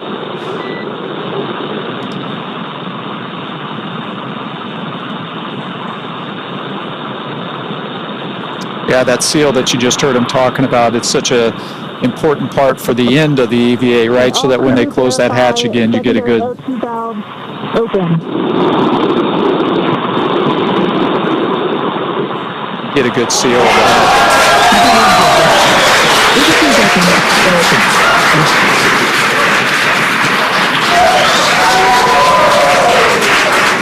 EV2 SpaceX, can you command open forward hatch? Because we're going to stall it open. There is our first view of the forward hatch, wide open to space. Forward hatch.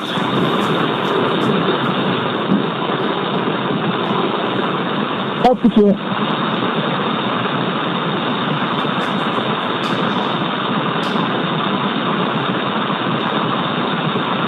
If you just jumped in, we are 38 minutes into today's spacewalk, and the hatch is open on Dragon. First view from a helmet cam, looking out. Dragon SpaceX, we see it stalled. EV1 is go to continue. That structure you see there is... Check for egress. SpaceX EV1, I'm transitioning back from under the displays. SpaceX copies, we're with you in your helmet cam. Once again, this helmet cam, that structure we see is the spacewalker.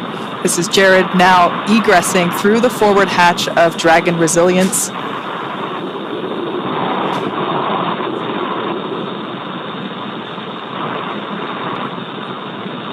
These are the first views of the first ever commercial spacewalk. And at the bottom of the mobility is progressing. I have a feeling the crowd is about to go wild.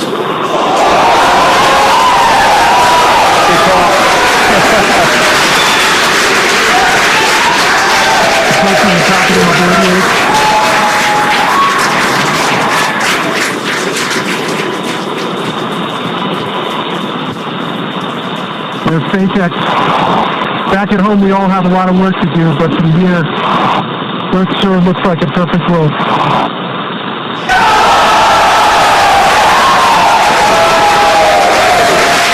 Alright, SpaceX, EV1, I'm going to step into Test Matrix 1.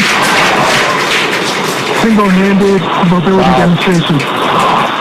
Commander Jared Isaacman now emerging Copy from... with you, Test Matrix 1, watching from the nose cone.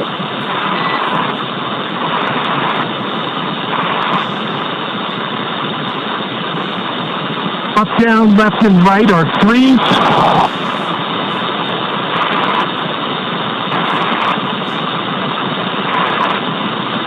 Pitch and roll are 3. Yaw is a 2. Switching. Single-handed operations are fine. Static and with dynamic disturbance. Switching to left hand.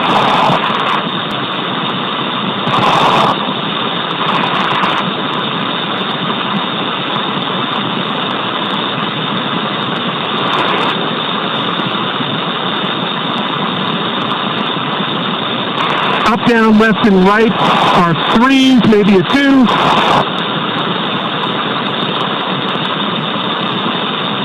Pitch is a 4. Roll is a 2. Yaw is a 2. So these are the suit mobility checks that Jared is Single-handed performing. operations, dynamic and with disturbance are all adequate. Test Matrix 1 complete. HUD check, 5.3 psi, 48% RH, 33.9 Celsius. SpaceX copies Test Matrix 1 and HUD readout.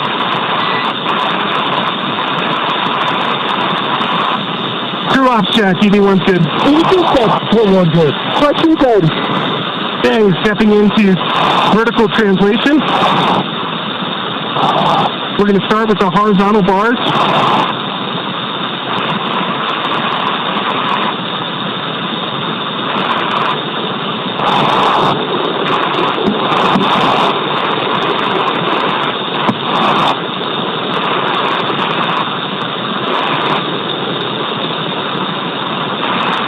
All right, we're going to transition over to vertical.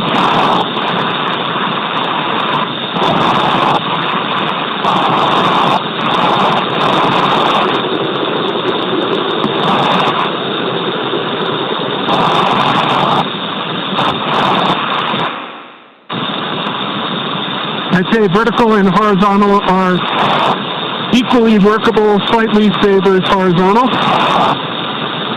I'm going to do a max reach. Left hand's at the top of the mobility aid. At the midpoint. You have good video?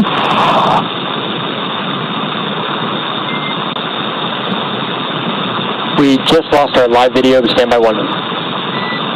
Okay, switching over to max reach, switching to. Copy that, SpaceX. I'm holding up with the max reach.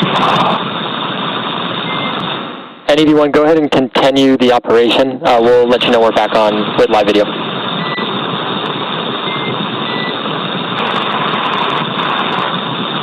Copy that. And for your awareness, max reach, letting aid, and the mid bar. Next, Test Matrix 2 is complete. HUD readout, 5.3 psi, 33.9 Celsius, 50% RH. Copy, Test Matrix complete and HUD readout. Drop check, EV1 good. EV2 good. We're good. What's good? Stepping into Test Matrix 3. Hands-free demonstration. EV1 SpaceX for ingress time. Go, SpaceX. Recommended ingress time of O2 flow plus 7 minutes. Copy that. Ingress time, 7 minutes. And Dragon, we're back on live video from the nose cone. Copy that, SpaceX.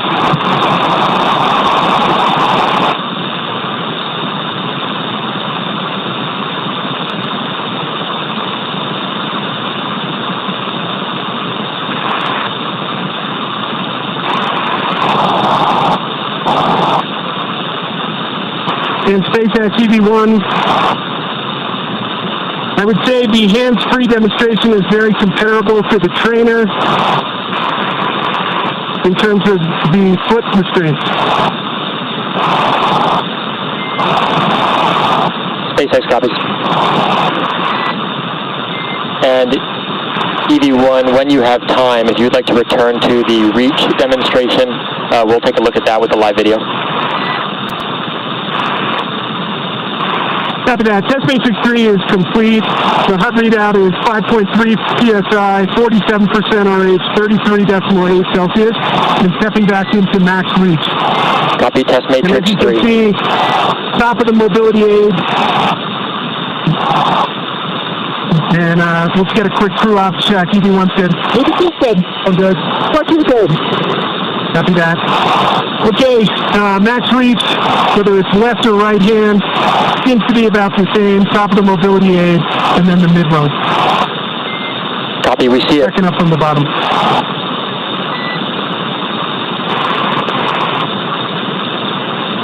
Any go back, SpaceX? Negative. We got about 1 minute until EV1 ingress.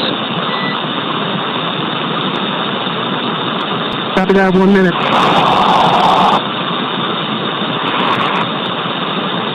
It's gorgeous.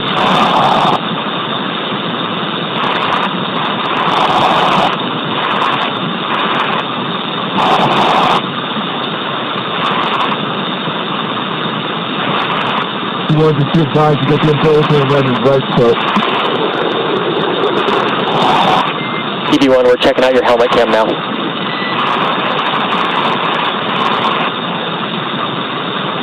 Now I'm checking out your nose cone right now. And looks pretty good. Copy, we're turning nose cone. See you looking at us.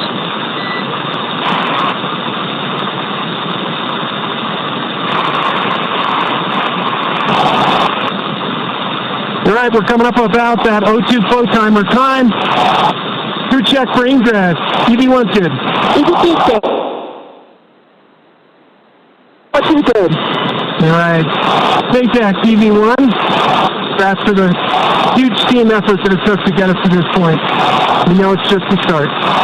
And I'm transitioning back into the vehicle.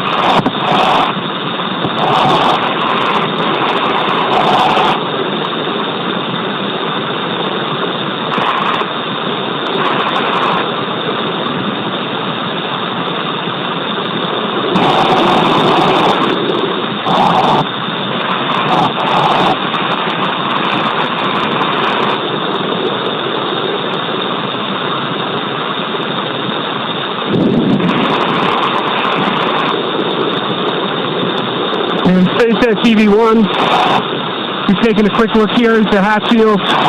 From what I can see so far, they look pretty good. Copy on the hatch shields and stand by for transition to 3-off reset.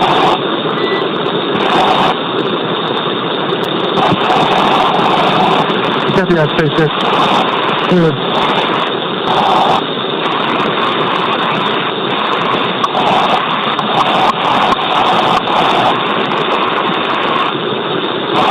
And EV1 is clear. All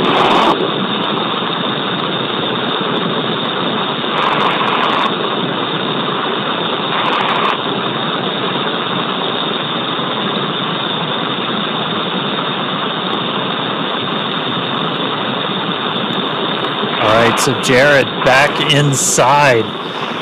We heard him going through what's called the test matrix. It's basically just a bunch of maneuvers using different hands, using the foot mobility. 3-off reset is in progress. Calling out numbers. Right now, though, we're doing, you just heard Arthur call up 3-off reset, so we didn't use any of the forward thrusters while Jared was out there. We're re-enabling them, putting us back in our perfect attitude before Sarah gets ready to go out the door. Fun thing to note, it's still not a perfect vacuum inside a Dragon. It's an open loop system, so oxygen is kind of getting dumped into the cabin as this is going on. So you got a higher pressure in Dragon than you have outside, so we're not worried about thruster pluming. Yeah, now you mentioned Sarah, just like Jared, she will have 10 to 15 minutes outside, perform those same sets of mobility tests as Jared. Like we heard the Corps do with EV1, they will call out when there's 1 minute remaining. SpaceX, attitude reset complete. EV2, go for egress. There's Sarah's clear to proceed. Crew check for EV2 egress. EV1's good. EV2's good. All good. Port 2 good.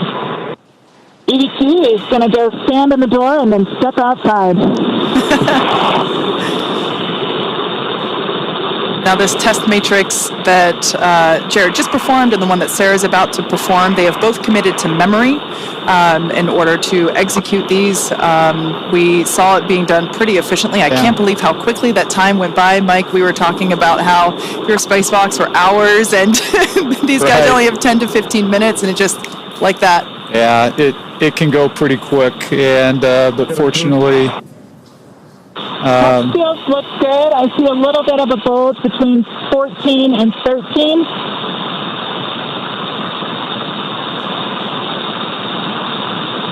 So you're hearing Sarah call out some more of the seal check there as she's exiting out. It's reseated.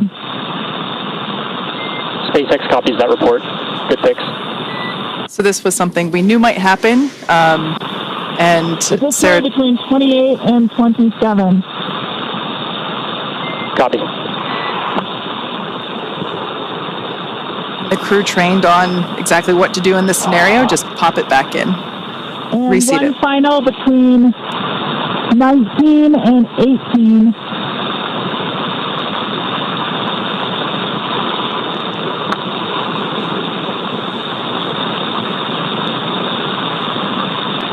That might be best reseated with hatch closure. SpaceX copies. Can you repeat the location? After EVA complete.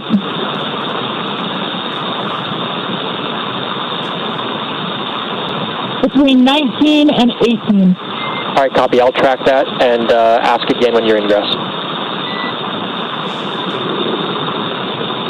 Copy. EV2 is proceeding with egress.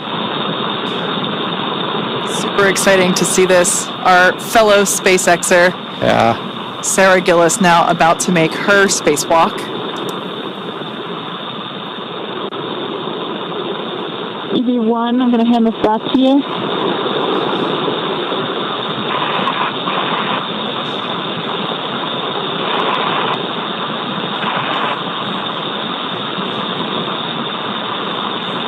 Like we mentioned, Sarah will be performing the same set of mobility tests.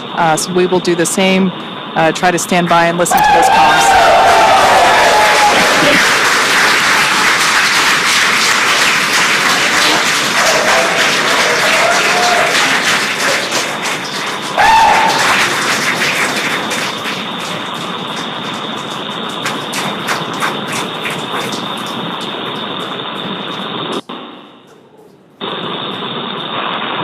I mean, I said it before, a lot of us work here because we want to do this. All right, stepping into test matrix 1 for single-handed mobility. Really cool to see one of our own out there. That's awesome.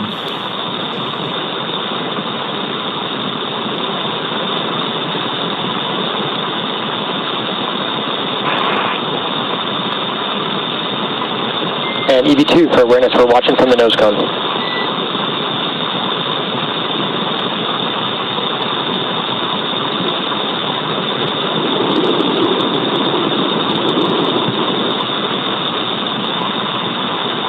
Copy all.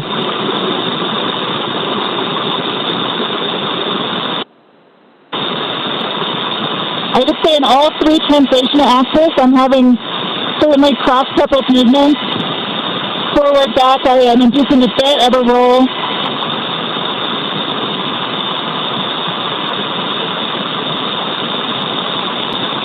Similarly with left, right,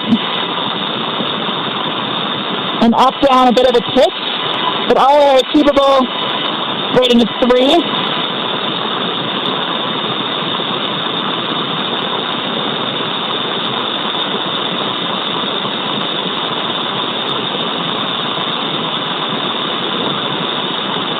Yaw is a 3.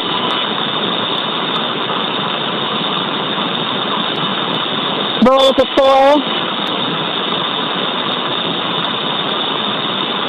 And pitch to 3.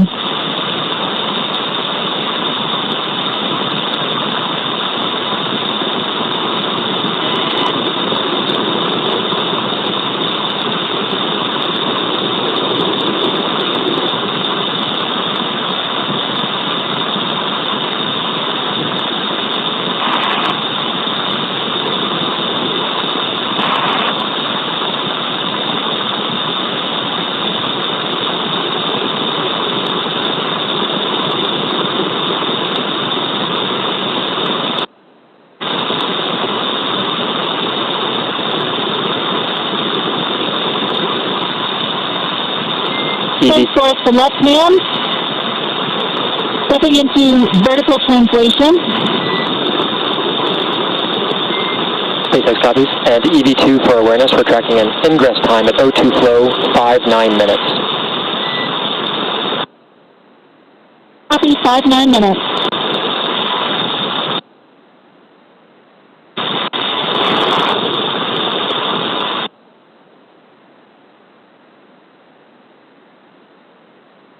Horizontal bars are definitely preferred.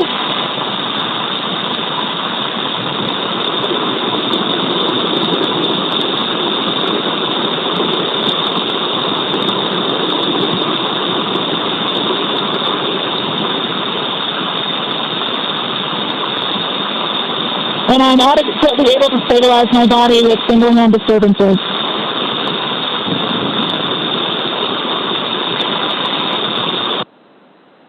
Clear for both left and right. Stepping into max reach, do you have visual? Affirm, we have visual on the nose cone. Copy from bar 4 to bar 2, from top down.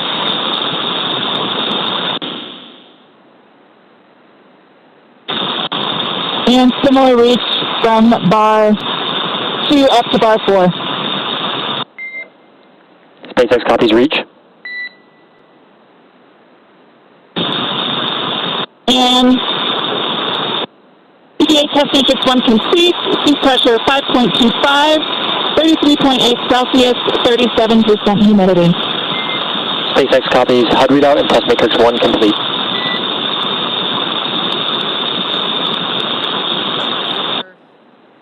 Copy, stepping into test matrix 2.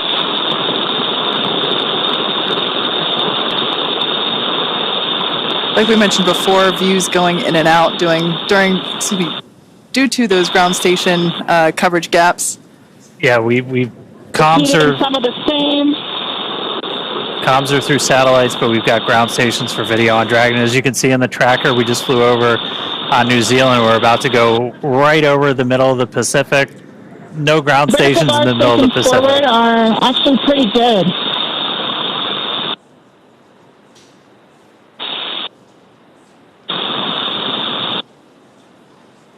We're hearing the voice of mission specialist Sarah Gillis, our fellow SpaceXer on her spacewalk. She's got about a minute left, and then she's going to start heading inside. And SpaceX with a little more work, they can actually get between almost bar 1 and bar 4 on max reach. SpaceX copies.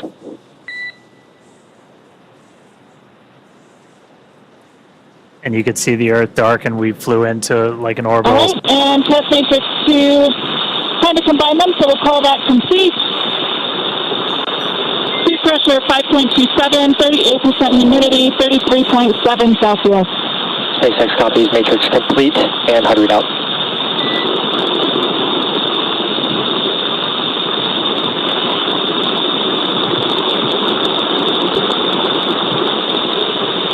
Stepping into hands-free demo. I'm able to engage and disengage my feet.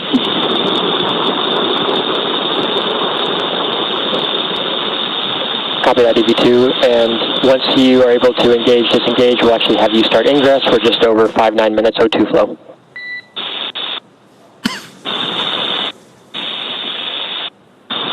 Copy.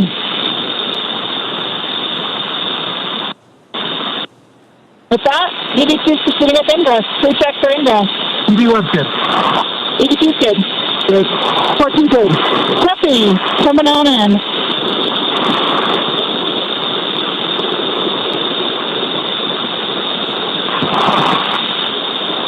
All right, and just like that, Sarah's going to start making her way in.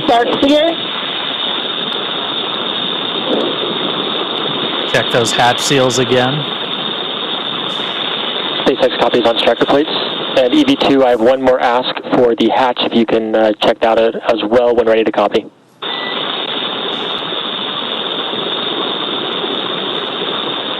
Ready?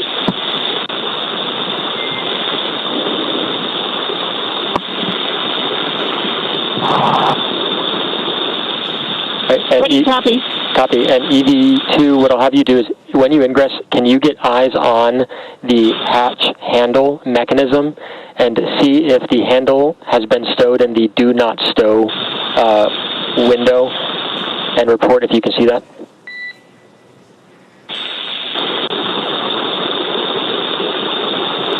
Check it.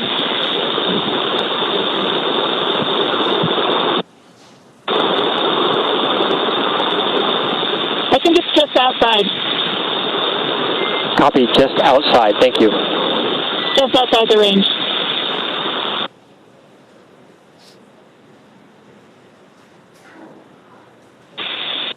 And for awareness, I do see a couple of those same points bulging again between 12 and 13. Copy, your go to this. No, mostly between 12 and 13 right now. SpaceX copies at 12. If you can, your go to address those. Copy and worse.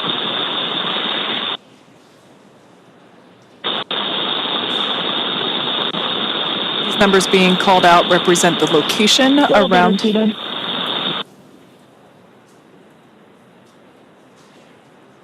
Yeah, the location around the circular hatch, just identifying where these bulges are. So Sarah's now reseating that seal. Not quite able to reach the back one, so we'll proceed with clearing for hatch closure.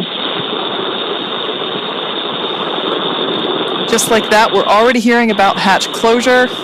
It's incredible that these two EVAs, just in 2 blinks of the eyes, are... EV2 is clear of hatch, please. 2 checks.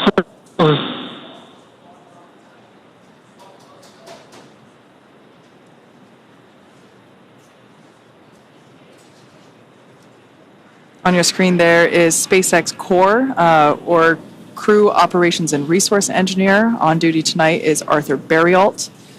This is the voice to the crew throughout their operations. Of course, you know, everyone has to sleep, so we have different shifts for Core. But Mike, your time in Dragon. Driving close. You're good? Copy. Deploying handle.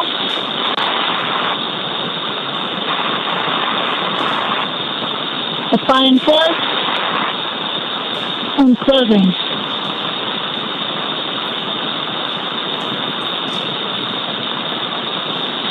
Once we get ground station coverage, again, we will be sure to bring you views within the Dragon capsule. But right now, Sarah is closing the forward hatch.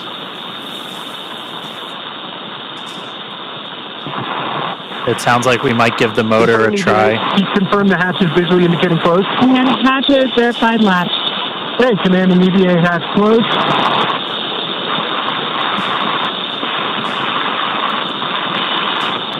EVA hatch closed. All Dracos enabled.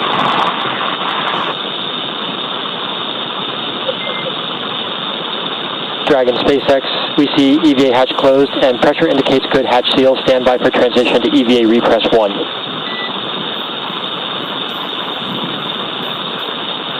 And EV1 copies. Everyone check secondary O2 valve closed. Copy. And then support 1, I'm good. EV1 closed. EV2 closed. 1 closed. 14 closed.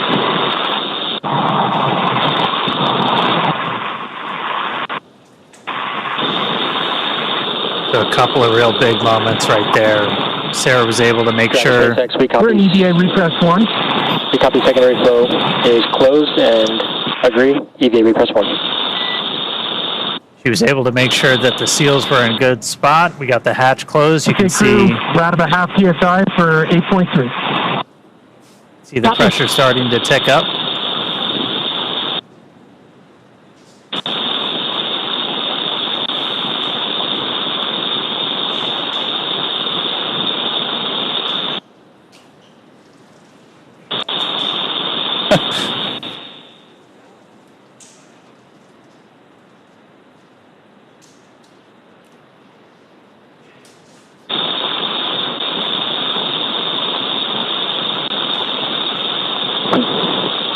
Just a final confirmation. Everyone confirm secondary O2 valves are closed. EV1's closed. EV2 closed. Forward closed. 14 closed. Copy that. And we're through 1 for 8.3. All right, so each of the crew just closed those secondary O2 valves on their umbilicals. Again, that was primarily for cooling. During the spacewalk itself, suit's still pressurized by that primary. And now we're going to start to see the pressure tick up inside of Dragon. Right after they get the hatch closed, they're able to do kind of an initial pressure check. Because again, oxygen, it's an open loop system with these suits still flowing into the cabin. You're able to see positive pressure response showing that the cabin, the hatch was closed and was sealed. We'll still do a leak check on our way kind of back up to our nominal cabin pressure. So we're going to continue ticking up until we're about 8.3 psi, and then we're going to transition into the second phase of our repress. Really the difference between repress 1 and repress 2 is how frequently we're injecting atmosphere, as kind of the repress is also pretty unique with Dragon. We're repressurizing with just nitrogen right now, which is a little bit unique. Obviously you have nitrogen and oxygen in your atmosphere. With this, we have O2 flowing into the cabin through the suits, so we only need to add nitrogen. So we're able to just basically add a bunch of that to really start getting your pressure up. O2 continues to flow into the cabin through the suits, and we're going to continue pressurizing until we're pretty much right back at our 14. Fan 1 coming on, medium speed. Right at about our 14 or so PSI. And we're also looking at what the partial pressure of oxygen is, because we want to make sure the crew takes helmets off and everything. That plenty of oxygen in the cabin. And then we're going to change that injection rate to just help with the mixing. Is microgravity, everything's harder. Everything's on hard mode. And you don't just have natural convection. So, like, I mean, space station, I think I've heard it a bunch of times, Mike, like you just constant noise of fans. That's right. Almost. Yeah, there's... you've got to continually recycle that air, and one, to help get rid of the CO2, right? Because as they're taking in that oxygen, they're breathing out the CO2, and we need to get that out of the system, which is another important reason to have that air constantly circulating. Yeah. Man, that felt really quick. It did. That was really cool to see them outside for the first time. And what they were actually doing out there is a bunch of pretty simple tests as it looked, but like this is just learning how the heck do you move, because like just moving around in microgravity is tough, right? It is tough. Dragon SpaceX, we're about 2.5 minutes from Tedra's handover.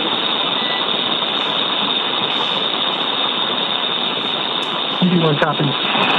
Out of 3. Yeah, that movement is tough, and there is a big difference just of moving around when you're in your short sleeves like we're inside the capsule, and when you put on that spacesuit, it's much more challenging to move around with that on.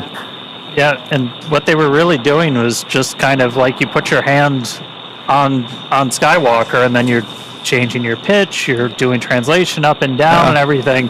And then the one that I think is kind of cool is max reach, because like just going like that is, not easy. Yeah, and I think one of the other things I thought was interesting is you heard, I think it was Sarah, talk about the horizontal rail versus the vertical and how much easier that was for her to grab onto or utilize versus the vertical one. So simple things like that for us, not a big deal. Yeah. But out there in the vacuum and in the microgravity environment, it does become a much bigger deal. And you and Dan and I, we've never been in space, so we certainly appreciate all of your expertise that you'd be able to share with us throughout this morning's operations and contributing your 2 cents. Yeah, no, thank you. It was great to be here. Just an incredible moment, not only for the Polaris Dawn, for all of SpaceX, and really for humanity, because it's just one of those small steps that's taken us that much closer to being that interplanetary species. So thank you very much for having me around. Our pleasure. You're welcome back anytime. Excellent. All right. Good to see you, Hopper. Yeah. Thanks. Bye-bye. All right, so repress is continuing. We're a little over 4 PSI right now. Again, we're going to keep that going up until we're a little over 8, and then we're going to change our repress rate. We're basically just going to be injecting nitrogen for shorter periods of time. That's just going to help that atmosphere mix as we get the crew kind of back up to their normal cabin atmosphere that they haven't actually been at for the last couple of days, because we started this whole process like right after we got on orbit. Yeah, it was almost like we launched them and gave them 2 seconds to acclimate and enjoy their cute 0G indicator, and immediately stepped into the pre-breathe in order to prepare for today's activity. And really, like you said, let them acclimate and let their bodies adjust. And, the success of that really was demonstrated today by the fact that we were able to step through all of the steps today without having to take the optional and available breaks to allow the crew members to adjust during... Oh, sorry, I thought we were going to get something there. Yeah, that we're box getting coming in. the teeters in and out, so we'll get it back. But. So just the fact that all 4 crew members were able to just go right along and didn't have to pause as the option was available, I think it's a testament to the preparation that they did before and during. You're on check, ED1 good. ED2 good. We're good. Part 2 good. Just heard a quick check-in from them, so we're going to keep counting the PSI up until we get to about 8. We are going to do another leak check on the way up to our nominal cabin pressure. As you introduce atmosphere, you're introducing temperature changes, not just pressure changes, and so we'll get to a nice, pretty stable point when we're at 8, and then we'll let it hang out there for a couple of minutes. Let the thermals kind of cancel out. That'll take about 5 minutes to do that. This obviously has to be done to make sure we've got a really tight seal with that hatch, as before we let crew get out of their seats, move about the cabin, anything like that. Want to make sure Dragon is fully recovered. We just use Dragon as an airlock. Yeah, and actually the info that you were talking about, you see it there on your screen live with that telemetry there in the bottom left and bottom right hand corners. We can see the Dragon capsule and the suit pressures continuing to rise. It is incredible that we've only been in the EVA for 1 hour and 13 minutes. It flew by so quickly. 6 on cabin pressure, approaching 1 PSI on PCO2. I'm sure for Jared and Sarah, it flew by even quicker. Yeah. We just heard Jared call down. We're coming up on 1 PSI for PPO2. So what we're really tracking before we give the crew the go to get out of their suits is both the actual, just the straight up, what the absolute pressure is inside, but also what the partial pressure of oxygen is. We want to make sure you don't have a hypoxic environment inside. Basically, you want to get them. They're going to be pretty much right back at the atmosphere that we're walking around in right now before they get their suits off. Our EVA clock's going to continue to count until we hear the call for EVA operations complete from our core Arthur Burial. That's going to come once we are done with the repress operation. We'll see a couple of other things happen with the suits. They'll do kind of a final washout of the pure O2 environment in the suit using nitrox before they get out. Nitrox being that same air mixture that you have in your scuba tank. If you've got any scuba divers out there, that nitrogen-oxygen mixture. Nope, still just air. They're just going to keep psyching you out.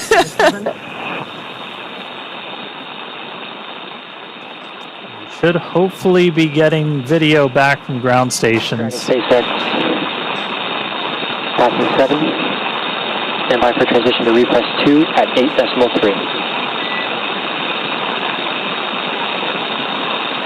Okay, copy that, SpaceX. We're following along. Repress 2 at 8.3.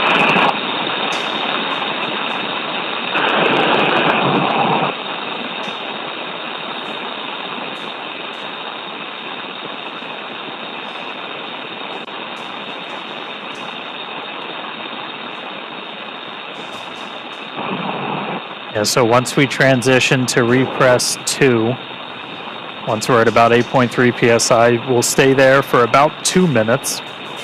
And then once the cabin gets up to 9, we're going to pause the repress and we're going to do a cabin leak check. This is another kind of critical check. We did the initial one after they closed the hatch, where you're able to do just kind of a, let's look at the pressure. Is it increasing at the rate we expect inside Dragon? Yes, it is. And so we were able to confirm that seals and everything looked good. We're going to do another leak check now that we've got more pressure inside Dragon, just to really make sure that we've got a good seal on that hatch before we finish the operation. Coming up on 8.3. We should be hopefully just about a minute and a half or so away from ground station, so might get those views back inside of Dragon. Yeah, it would be great to see them post EVA. Now, just like when we were depressurizing the capsule, there was the option to pause. EVA repress 2. Crew ops check, EV1 good. Forward good. And yeah, that comms that we're hearing. About a half PSI before we get to the leak check. Dragon SpaceX with you, monitoring for leak check at 9 psi. The continual checks with all 4 crew members to make sure that everyone is good. If the answer to one of those checks was no, there would be an option in this repress sequence to pause, possibly to reduce the, allow for ear pressure equalization. But again, just like the way that we depressurized, now this repress, it seems to be going really smoothly. Yeah, we're just about at 9. I'm going to say we're almost there, and then it's going to tick up. But we're going to pause at 9. We're going to do another cabin leak check. So we should hear that momentarily. All right, we're in EVA repress 2, stop.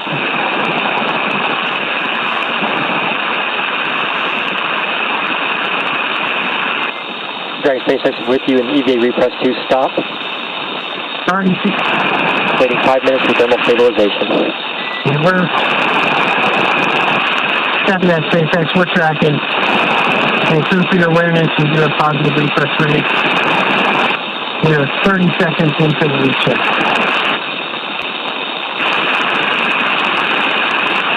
Like we mentioned earlier, right now this repress is being done with nitrogen. Once we get your awareness, PPO2 is 1.35, halfway there. They're still flowing that oxygen, and in a few minutes we will begin to flow. We'll do a flush of nitrox into the suits.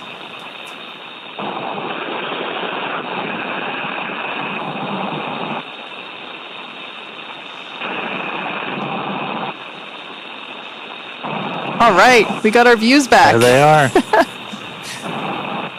It's a little sad to see that forward hatch closed again. It's got to be really hard when they tell you it's time to go back in. Yeah. Just one more minute. Yep. It reminds me of when I was a kid swimming in the pool. You know, time to get out. Just one more minute. I mean, it speaks to the professionalism for Jared, for Sarah, for the whole crew, really. Like that's got to be this is something they've been training for years. And it's got to be really hard not to go for those, that extra 30 seconds, but they're true professionals. Yep. They know there's a timeline. We're 2 minutes into the 8-minute leak check. Crew ops check. One's good. One good. What you good? PPO2 just passed 1.5.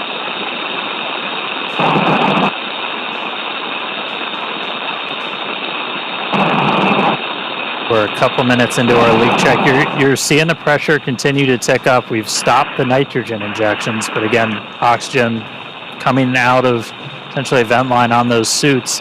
And that is why you're going to continue to see the pressure tick up. You heard Jared call out the PPO2. That's gone up. That's your partial pressure of oxygen. We're looking for that to get to over about 2.6, a little bit higher. And then our final actual, just ambient pressure inside Dragon is going to be right around 14.4 or so. And I mean, that's a little bit lower than what we're walking around in now. But if you're at a little higher altitude, state in the country or something, that's what you might be sitting in right now in your house, and they haven't been at that pressure since they left her. Yeah. But after we get all the way up there, we're gonna do kind of a final flush of the suits using that nitrox that Kate was talking about. That takes them out of that pure oxygen environment, and that's one of the final steps before we'll hear that call from Arthur of EVA operations complete, and that's when our clock's going to stop. Our spacewalk did start today at 3:12 a.m. Pacific, 10:12 UTC. It's continuing to tick up. Ours was unique. We talked about it a little bit with Mike. There's different rules for every single spacewalk. It's kind of it's fun, a little challenging sometimes to track all of them. Even on the space station, there's. We're halfway through the leak check. Still positive research.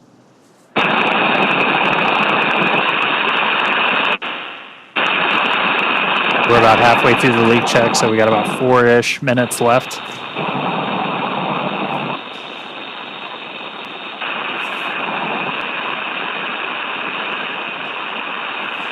We can see the pressure inside Dragon stabilized during this leak check at 9.4. Helps to ensure that that forward hatch is properly sealed and shut. It's very similar to a suit leak check that we do in terms of sustaining a pressure and measuring that pressure over a period of time. Obviously the leak check for the capsule takes a little longer than the individual suit leak checks, but so far so good. A little bit more than halfway through. Yeah, bigger volume. Check evaluation period start 3 minutes. All right, so we hit. Copy that, SpaceX. We're tracking. Hit essentially a thermal stabilization. So again, this is the fun. I think it's chemistry. I'm not sure, but as you're raising the pressure, you're changing the thermal environment inside the cabin, so temperature goes up. Your temperature goes up, your pressure can go up. So you wait for all of that to kind of equalize, and once that gets at a steady state, you can do a real no-kidding pressure check on this hatch. And so we're underway with that. That's going to take a couple of minutes, and then we'll hear the results, and then look to resume with the repress. It'll slow down a little bit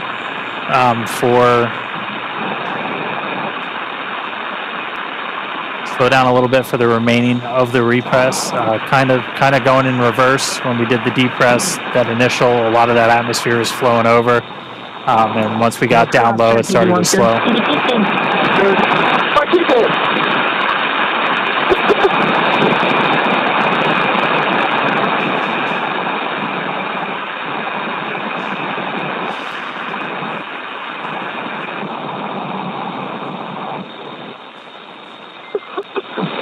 Really enjoying these in-cabin views. Everyone. Dragon SpaceX for awareness. This leak check is looking good so far, but we're still going to wait the full 8 minutes. Yeah, copy that, SpaceX. We're tracking. Sometimes it seems as though the feed freezes just because everybody's relaxing as the. We're coming up on 7 minutes into the leak check. It's 9.7. PPO2 is at 2.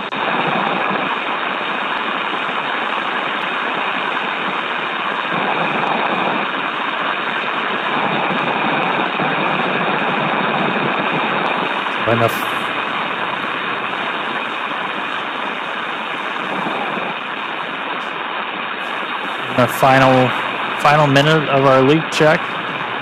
Reports from the ground, everything's still looking good.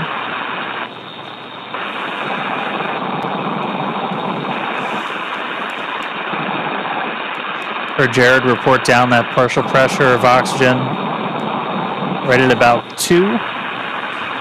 Once that gets to about 2.6, we can essentially stop flow of that pure oxygen to the crew suits. Is like 2.6 is right where we want to keep it when we're at our final pressure. Dragon SpaceX, successful leak check. Stand by to restart or repress.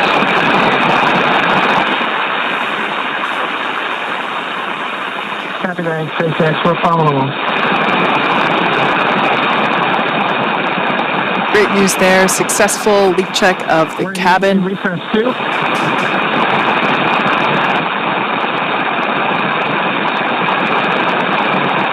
All right, crew, we're in EVA repress 2. As a reminder, EVA repress 2 will complete when either PPO2 reaches 2.62 or cabin reaches 1 atmosphere. Right now we're coming up on 10 psi for cabin pressure, and PPO2 is 2.2.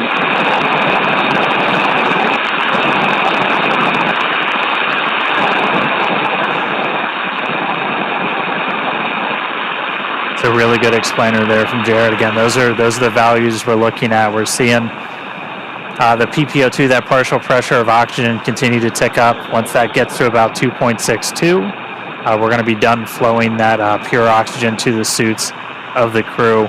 And then eventually we're going to get to 1 atmosphere. It's about 14.4 is our target for today. And then our repress will be complete. So this will go a little bit slower than the initial repress. This could take up to about 20 or 30 minutes, even in some of the times that we simmed it.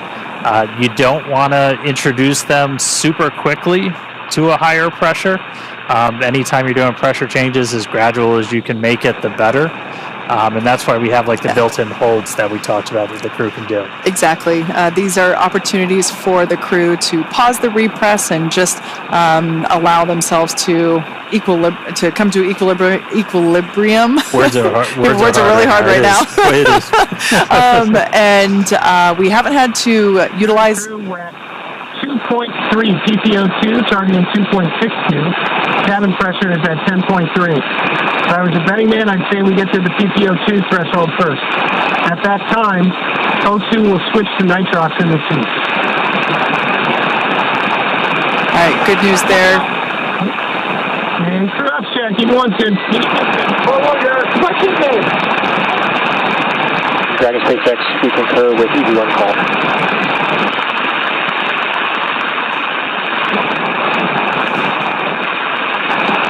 Continuing to repress the cabin. We had a successful leak check, and you can follow along with the repress along with the data there at the bottom of your screen.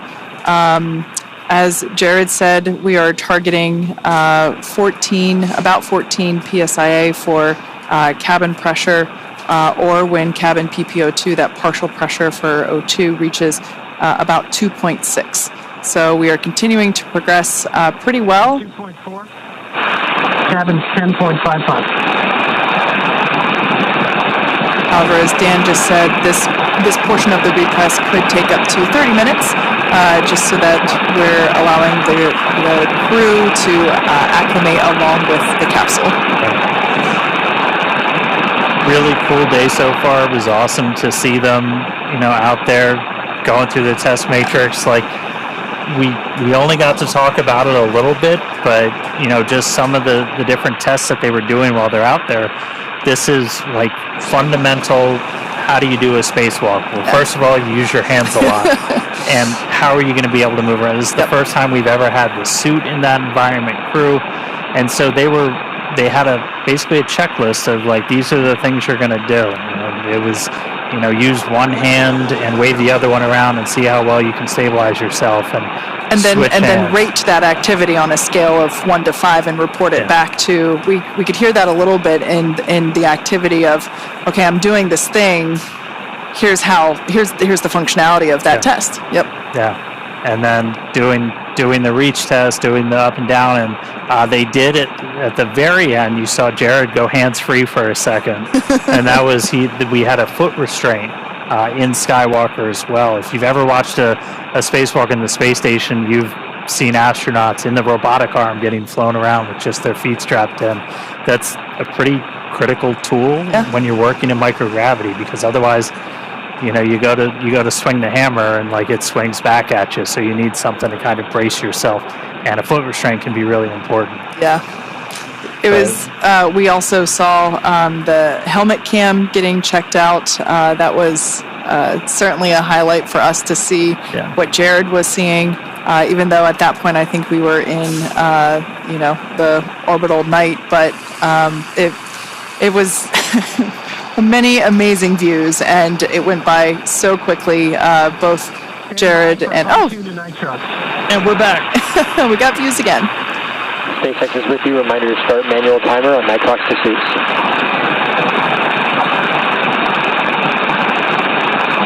Got that, SpaceX. We're standing by.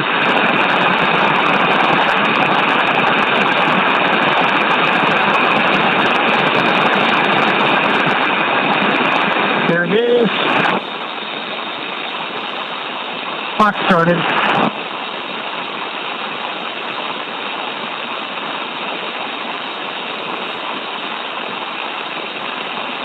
We're on nitrox pursuit. Cabin TPO2 is 2.6 and cabin atmosphere is 11.3. Well, it might look like the feed is frozen. If you look closely, you can see small micro movements there with fingers and the strap above Anna's shoulder. We, unfortunately, due to ground station coverage, don't have video 100% of the time, even though we wish we did. That would be great. But we can see that Jared and Sarah are not strapped into their seats, of course, because they performed their EVAs, or their spacewalks, extravehicular activities, where Anna and Kid remained in their seats, the window seats, so we can see their safety harnesses still strapped in there. At this point in time, we are continuing with the repressurization of the Dragon capsule, Dragon Resilience. We had a successful leak check.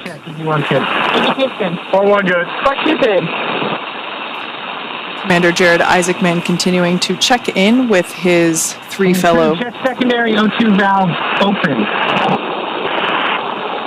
EV1's open. EV2's open. 4-1 open. 4-1 open. 4-2 open.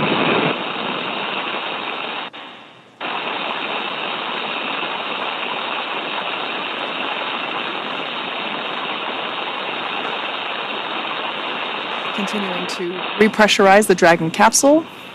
We're targeting about 14.1 psia for the Dragon pressure, which is the telemetry readout in the far bottom left corner of your screen.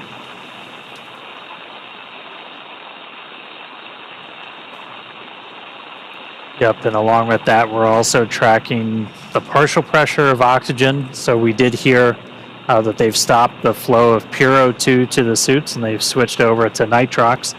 So again, anything that we're flowing into the suits also gets introduced into the cabin atmosphere. It's an open loop system. It's how you essentially maintain pressure in the suit, since you're just constantly flowing that air in there to wash out any carbon dioxide they're exhaling, to actually function as they're cooling. So we're switching over to nitrox just to make sure we maintain kind of the right balance of nitrogen and oxygen in that cabin before they get to go to take their suits off. So we're already at that for the O2, and so we're on nitrox in the suits now, still injecting kind of the pure nitrogen into the cabin itself, and the teams just keep an eye on the O2 levels as we go throughout, and we can adjust our injections as we need to. So we're just kind of hanging out now, waiting until they get to that 14, a little over 14, and then the call we're going to be listening for is going to be EVA operations complete from Arthur.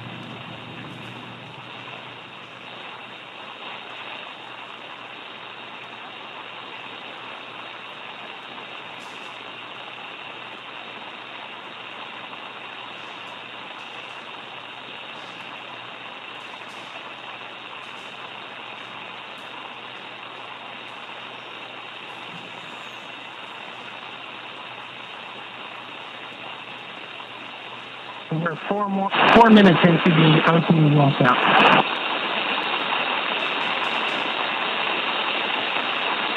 Cabin TPO2 is 2.9, cabin pressure 12.5.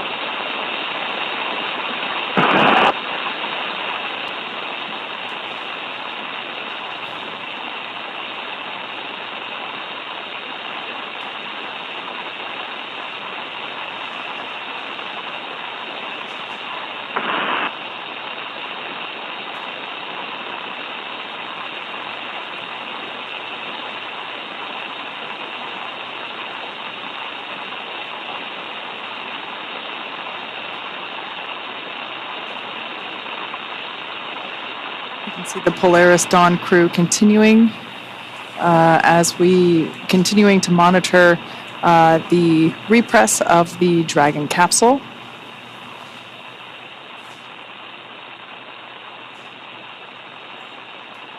On the far left side of your screen is Mission Specialist and Medical Officer Anna Menon.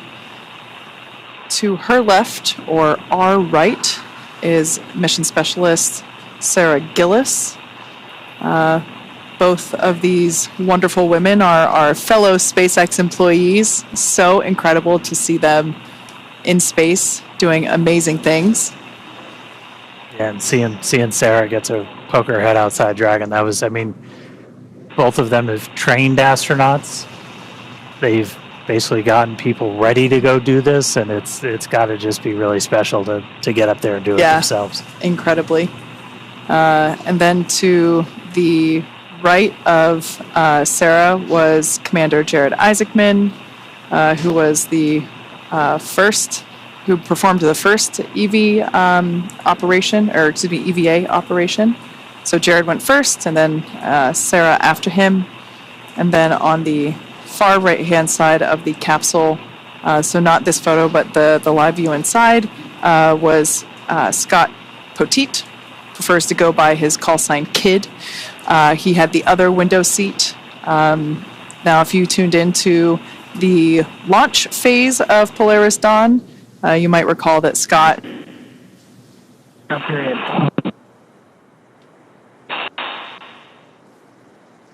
3 PSI.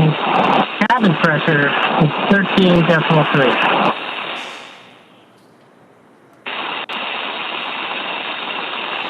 Scott is actually our Polaris Dawn pilot, so in order to enable EVA operations, he and Sarah had to swap seats. So Sarah has been keeping the pilot seat warm for Kid. Yeah, and like we talked about, we only saw Jared and Sarah actually get up and go outside, but all 4 of these crew members did a spacewalk today. All 4 were exposed to the vacuum of space. This is the first time that's ever happened in human history, having 4 people all at the same time. Yep. We saw Jared and Sarah go out and do those mobility tests. Anna and Kid, one of their kind of main roles was being the eyes back inside. Very similar if you've ever watched a space station spacewalk, where you let people inside who are able to kind of call out or fly a robotic arm or something. They're just a really important part of the team to make all of this work. Like, no spacewalk doesn't happen in a vacuum. It happens in a vacuum, but like you're never doing it solo. And so they were largely making sure that umbilicals didn't get hung up and keeping eyes on seals and stuff like that for the crew. So also keeping an eye on the umbilicals in case if it got wrapped around their foot, and just really acting as the assistant coach while the EVAs were underway. All right, we're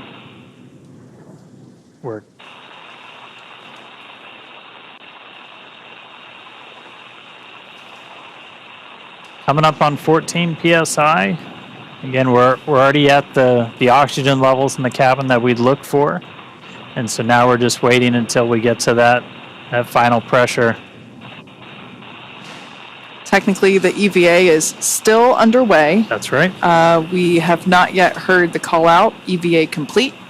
That will be coming after we get confirmation that the repress. We're 9 minutes into the O2 washout. Less than 4 minutes remaining. Cabin PPO2 is 3.1.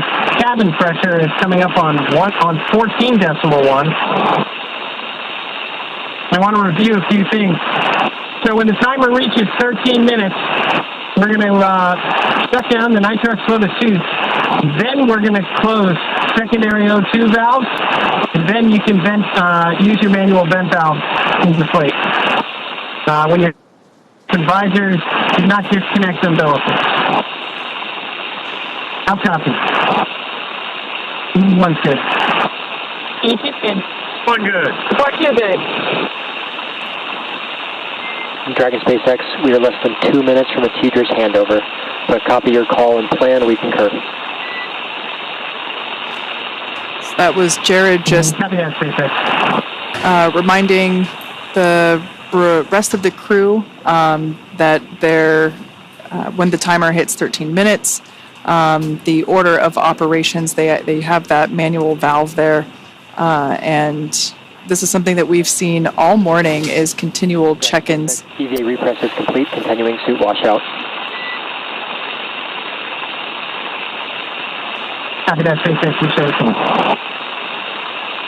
Great news there. Confirmation that Dragon repress is now complete.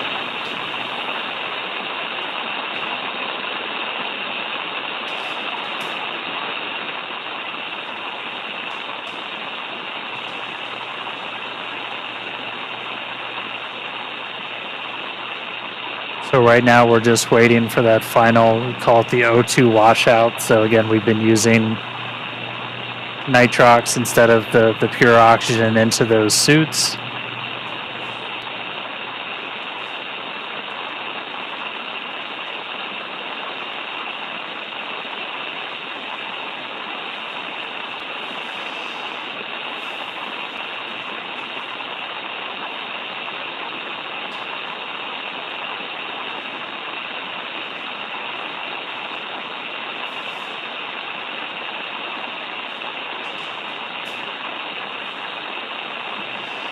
For anyone that has joined recently, unfortunately, you missed most of the fun. You'll have I encourage you to rewind. Yep. Go back about an hour.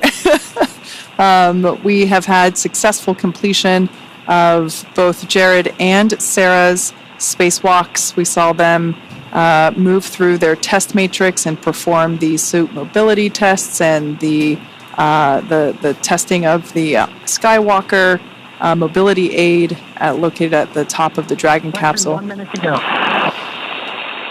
They moved through it quite quickly, really quite in the blink of an eye. And we've closed the forward hatch. We have repressurized the Dragon capsule, and we're now standing by for really the final operations of the morning. So yeah, unfortunately, if you only recently tuned in, you should definitely rewind and go back. There were some incredible views of the taking place during the EVAs. The crowd that we had in front of Mission Control here in Hawthorne was almost on cue. We're certainly excited, as were we, to see the views of Jared and Sarah emerging from the top of Dragon Resilience. It's been quite a morning, and I can't believe it's already almost 5 a.m. Pacific. We had there it is, arming, disconnecting nitrox to suit.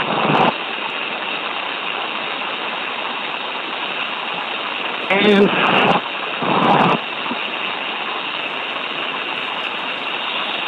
Want to get it? Yep, please.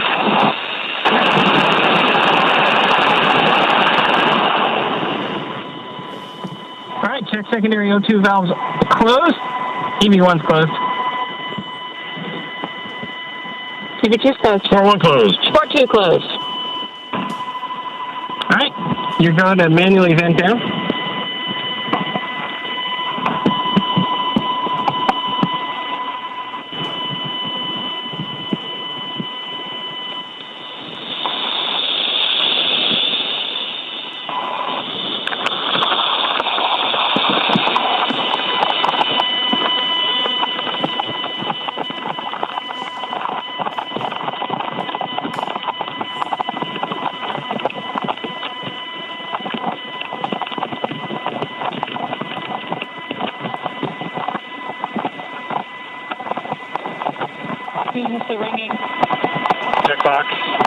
Yes, everybody.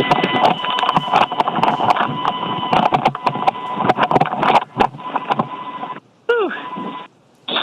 Smell that? Space. Dragon SpaceX, EVA operations complete. And that's... Copy that, SpaceX. We show the same. Nice job for everyone, and everyone at SpaceX who made it possible. All right. Section 9. Turn all seats, push to talk to manual. Arms. Execute. Space.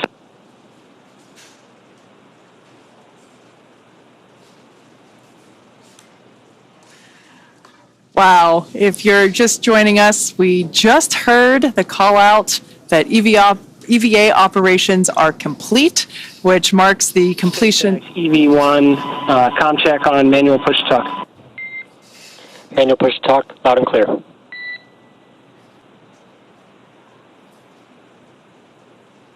right, that's the crew just switching off from. We have you loud and clear.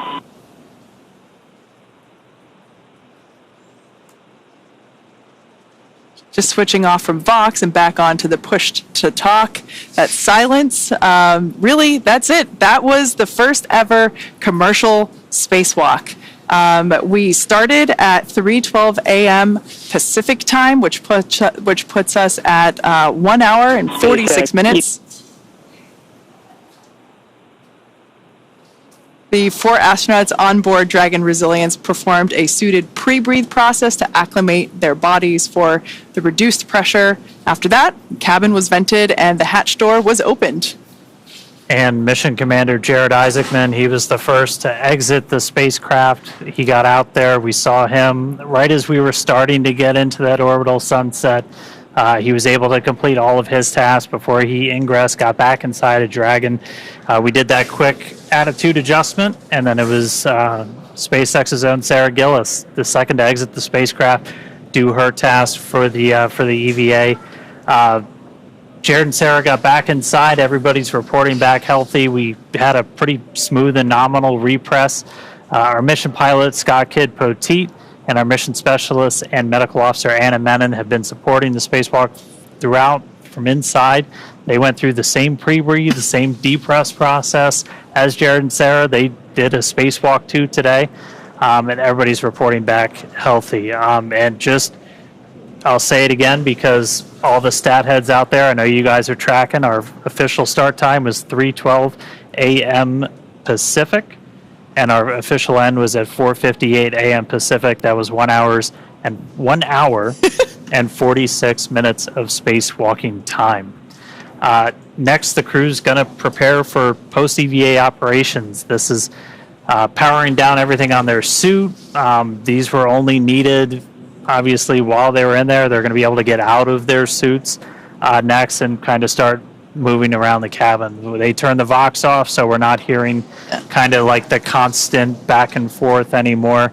But wow, really cool to see him back inside, EVA complete. And it's, the work isn't completely done yet. They'll also have to perform some comms checks along with some additional tasks before their seats are rotated back into their pre-EVA position. And all in all, wow, just an incredible view. We've said it already a couple of times before if you're just joining. Dragon SpaceX will be with you when you're ready in 9.3. Cabin atmosphere is looking pretty good right now, very stable.